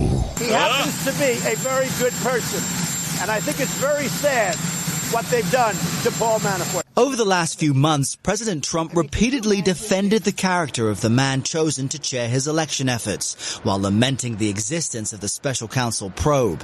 Late Friday, echoing that sentiment, telling the Wall Street Journal, quote, "I got hit with an artificial witch hunt that should never have happened." No chance. Reversing his previous claim Manafort would not flip, attorney Kevin Downing said Friday Manafort's wife and two daughters were at the center of his decision to share what he knows. He wanted to make sure that his family was able to remain safe and live a good life. Okay. I thought that the key to this thing was at the end when the lawyer says it was about his family wanting to remain safe. Yeah. It's like what happens with the mob. Hey, if you talk, you're going to end up, you got to get a little kid, Billy. It's got Billy, right? You got Billy and Lucy. You got Lucy. She's so like, someone's threatening his family if he doesn't flip. What is it? What did that sound like to you? It sounded like it to me. It's not the way the news interpreted it, but yeah. That's what it sounds like. What else would the guy even say that for? Especially a guy like him who looks kind of gangstery. So let's play the second half. In a D.C. federal courtroom, Manafort pleaded guilty to 2 felony counts stemming from his foreign lobbying, but is also agreeing to assist the special counsel significantly, cooperating fully, truthfully, completely, and forthrightly, including sharing any knowledge of all criminal activity and all documents relevant to the counsel's questions. He also agreed to testify at any proceeding. Manafort could answer questions surrounding the infamous Trump Tower meeting in 2016, one President Trump initially said was about adoptions, but Mr. Trump's personal lawyer Rudy Giuliani admitted was intended to discuss an exchange of dirt on Hillary Clinton. Manafort now joins several others from the president's orbit who have pleaded guilty to a crime and offered up what they know to the special counsel. They pleaded guilty to lying to the FBI. Yeah. Yeah. They always they always use the word crime.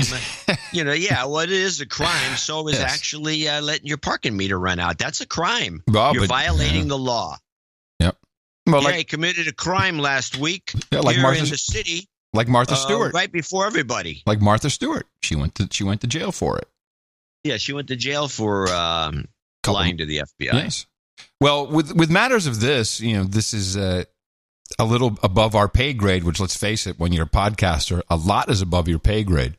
Almost everything. But we do like to go to the constitutional lawyer we trust the most, who happens to be a liberal and a Democrat, and his name is Alan Dershowitz. And he was invited on MSNBC to give his opinion of this flipping. Ben, here's what he said. You have the special counsel, Robert Mueller, who was put in place to look into this issue of Russian influence, Russian involvement in the 2016 presidential campaign, any potential ties between the Trump campaign and Russians in 2016. And now you've got this plea agreement featuring the man who was running for a time the Trump campaign. Is that something the White House should be alarmed about right now? Well, of course they should be. There's nothing that he can testify to that would probably lend weight to impeachment because he didn't really have close contact with President Trump while he was president, but he did have contact during the campaign. Tough question whether or not alleged crimes committed to get somebody elected president is an impeachable offense or not. We don't know the answer to that. And perhaps he can give them information prior about his business dealings. Remember, he's not a credible witness. He's pleaded guilty to obstruction of justice, to lying. He's changed his story repeatedly. But what they're looking for is self-corroborating information to be used against Trump. Look, this validates what Judge Ellis said on day one. Judge Ellis said, they're not interested so much in Manafort for Manafort. Obviously, he's committed crimes. But they're interested in him primarily to see if they can, and this is him talking, Judge Ellis, if they can make him sing. And then there's also the possibility of him composing. That is elaborating on the story. I'm curious. I just want to make sure that I'm clear on this then, because there seems to be some confusion here about what potentially... You're not giving me the answer I want to hear. He would be cooperating with when it comes to Mueller. Your assumption or your sense of this, though, is that Mueller's interest would be Trump. Oh, there's no doubt about that. And I think once he agrees to cooperate, he has to cooperate about everything. There's no such thing as partial cooperation. The question is, did he cooperate too late? Would he have been better off cooperating before his first trial? I think he was perhaps hoping for a pardon. And then the question comes up, did the president act too late? If he was going to pardon, he'd have been much better off pardoning early rather than until he's already cooperated. So I don't think we're going to see any kind of a pardon at this point. I think we're going to see cooperation, and it remains to be seen whether the cooperation will help the special prosecutor, will help the U.S. attorney in the Southern District. That remains to be seen. Yeah, so far, all I see is Manafort being linked to the Podesta group. This doesn't seem like this is going the way everybody will want it to go. Well, as in the newsletter, I pointed out that it turns out that Manafort is quite closely connected with Obama. Yeah. What was that? There was someone of his clients wound up in the Oval Office. Isn't that what happened? Yeah, with Manafort, Obama, and Biden. Yeah, it was right. People should subscribe to the newsletter for these tidbits. Yes. You get fun photos and fun facts. And a lot of fun photos, and you get to see Adam with a bra T-shirt that needs washing. All right, two things before we go. One, we have reached total insanity with this white power signal, hand signal, which is an okay. What is it? Well, you just do an okay sign with your three fingers up. That means 3-point shot in NBA parlance. Yeah, all the players do that. Yeah, but but they can't be racist because all the NBA players are black. So no. But they had one guy, there was a live shot. I'm surprised you haven't seen this. There was a live shot of the Coast Guard, and the guy's talking, and there's some interview going on in the background. A guy brushes his hair back and then doesn't you can clearly see for maybe half a second or a second. It's the 3-point shot thing as he strokes his hair or something. And immediately everyone freaks out. Oh, he's flashing the white power hand signal. The guy gets removed from duty and an investigation has started. What? Yeah, you should look at the tweet I sent out yesterday. I was watching German TV over here, and this crazy German singer does an okay sign. And it's like, oh, there it is. It's spreading. It's here. It's just the okay sign. No, it's white power, baby. Yeah, that's what you do. You subvert you subvert the language, you subvert the signal, you subvert everything. Everything is upside down. Yeah, it's co-opting the O. You can't say okay now anymore. Okay, good for you. No, if you say okay, you're right. If you say okay, it'll be an abstraction of the white power signal. Yeah, you can't even say okay anymore. Yeah, can't. Okay. Oh, white supremacist. And then finally, this I think will come back to haunt her, Alexandria Ocasio-Cortez, our favorite Democratic socialist. Did a photo shoot. I don't know what magazine it was for. And as one does often for a photo shoot, you put on some spiffy clothes. There's a stylist who comes along. And I have to say, the The outfit she had on, which was pants and a jacket, was very snazzy looking. It looks great on her. She reminds me so much of Huma. Of Huma Abedin. Yes, I agree. So incredible. I remember She's Huma. just kind of a variation of Uma. Yeah. Remember Uma did the Vogue shoot? Yeah. Very similar to this. So she had her pantsuit, which retails for $2,800, and she had $600 shoes on. And, of course, everyone's like, socialist. You know, the typical stuff, especially Fox. But then here's the egregious part. She then tweets and says, you don't get to keep the clothes after a photo shoot, duh. How tone deaf are you if you don't understand that as a politician representing democratic socialist values, the mere fact that you're wearing the suit is an issue? You need to wear, a sorghum sack. Yeah, fatigues. Fatigues. Anything but used fatigues from China. Anything but $3,000. Anything but $3,000 worth of stuff. And she really doesn't understand. I don't think she understands. She's dumb. Come on. Well, I don't. She's very stupid. She's not a very wise. She's not. She hasn't got much going on. She's out of her league. Ow! That hurt my ears. She's out of her league. Sorry. Oh, wait. You can't leave without me playing my one clip. Oh, I'm sorry. Shorty. Your one clip. You're Shorty. Let's do it. This bugged me. This is the AN-225 clip. Mm. Well, a plane full of supplies is heading to Hawaii before Hurricane Olivia. Sky 7 was above as the 6-engine Ukrainian-designed plane, an AN-225, touched down on the runway with a maximum takeoff weight of 640 tons. It is the heaviest plane ever built. This thing is massive. The jet is loaded with FEMA relief supplies. Look at this thing climb into the air, lumbering into the air. Hurricane Olivia is expected to hit midweek. The plane then goes to Guam, which is threatened by a typhoon. Is it Antonov? Antonov 225? Yeah, the big Antonov, the big one, not the regular little big giant one. This has 12 engines. It's got 6. It does. No, I'm not kidding. I think it has 12 engines. It's got 6 engines. And it's a split tail, and it's huge. And it was landing in Oakland to pick up. Oakland is always accommodating the Antonov company. They're always landing one of their big planes here, but they never landed this monster here before. Once they landed it, and the guy landed, it's a 6,500-foot runway, and they landed it about 4,000 feet in and turned off on the first turnoff. The guy's a really good pilot. And then they fill it up with some fuel and took off again, which is annoying because they could have told us.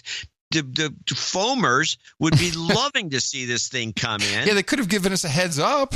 And it was painted in all kinds of weird colors. It wasn't even the normal old paint. It's a new style of paint in yellow and blue and the Ukrainian colors. It's beautiful. So when he said Ukrainian design, he meant the color scheme, not the plane itself. No, the plane. No. Antonov's in it's in Ukraine. No, I didn't know. I thought it was Russian. No, it's always been Ukraine. It's like one of the who's the airman sore points about the fact they lost these guys. But after they land this thing it's got that is pretty. I'm looking at it right now. 14, 20. It's got like 28 wheels on the bottom and 18 engines. But only on Thursdays. And it comes in after they land this thing. They have to send out an inspection crew to check the runway. Yeah. Wow, that thing is cool, isn't it? It has 6 engines, and it does have the split tail. That thing is fantastic. Yeah, that is kind of mean, isn't it? They should have given me a heads up. This is the kind of news coverage we get around here. After it takes off, we get the report. Okay. All right. Well, I'm sure they'll do something about it for you now. No, they won't. No, probably not. Listen, our next show, which is on Thursday, as it always is, will be coming to you from the Netherlands. And that will be the last show before we head back. Well, of course, you never know. Just keep your eye on the Twitter for the pictures tomorrow. Here today, gone tomorrow. Nice working with you, John. You might be back next week. In a different dimension. Well, yeah, but you can report. Well, maybe. I don't know what you're going to do. Heading off to the Large Hadron Collider, everybody. You never know what could happen. And with that, we come to the close of this episode of the best podcast in the universe, partially from northern Silicon Valley and from Fat Cat City here, Luzerne, Switzerland. And I'm Adam Curry. And from Northern Silicon Valley, where I remain. Although I'm going to leave the house today, I think. I'm John C. Dvorak. We return on Thursday right here on No Agenda. Until then, in the morning, and adios, mofos.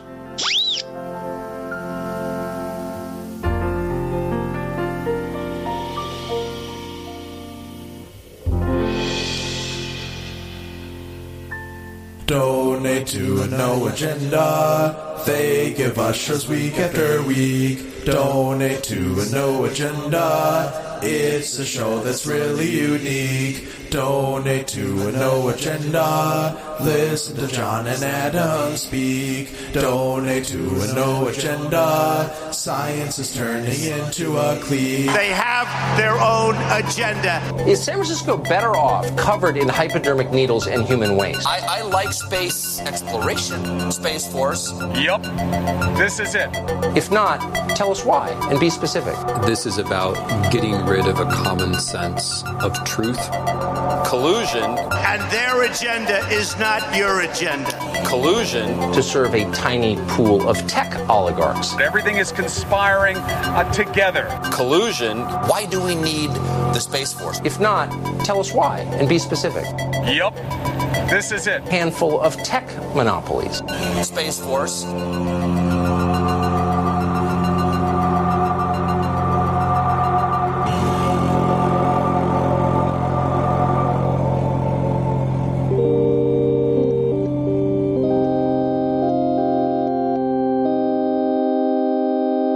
I got ants. I got ants.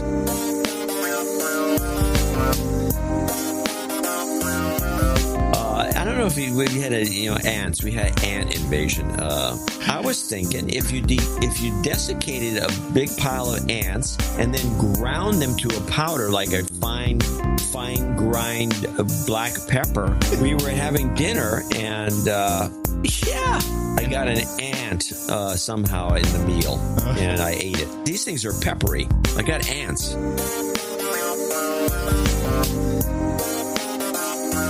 I got ants.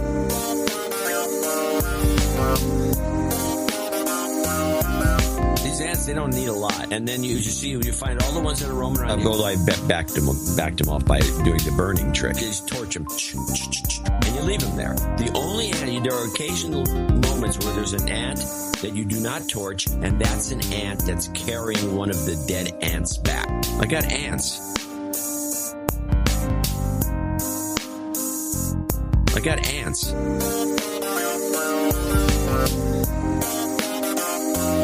I got ants.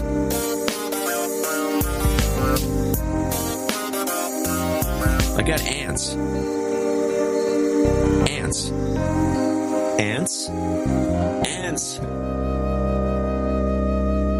Okay. I've been waiting for this moment for months, and it's finally here. I'm finally going to get a heritage unit on camera. Yeah!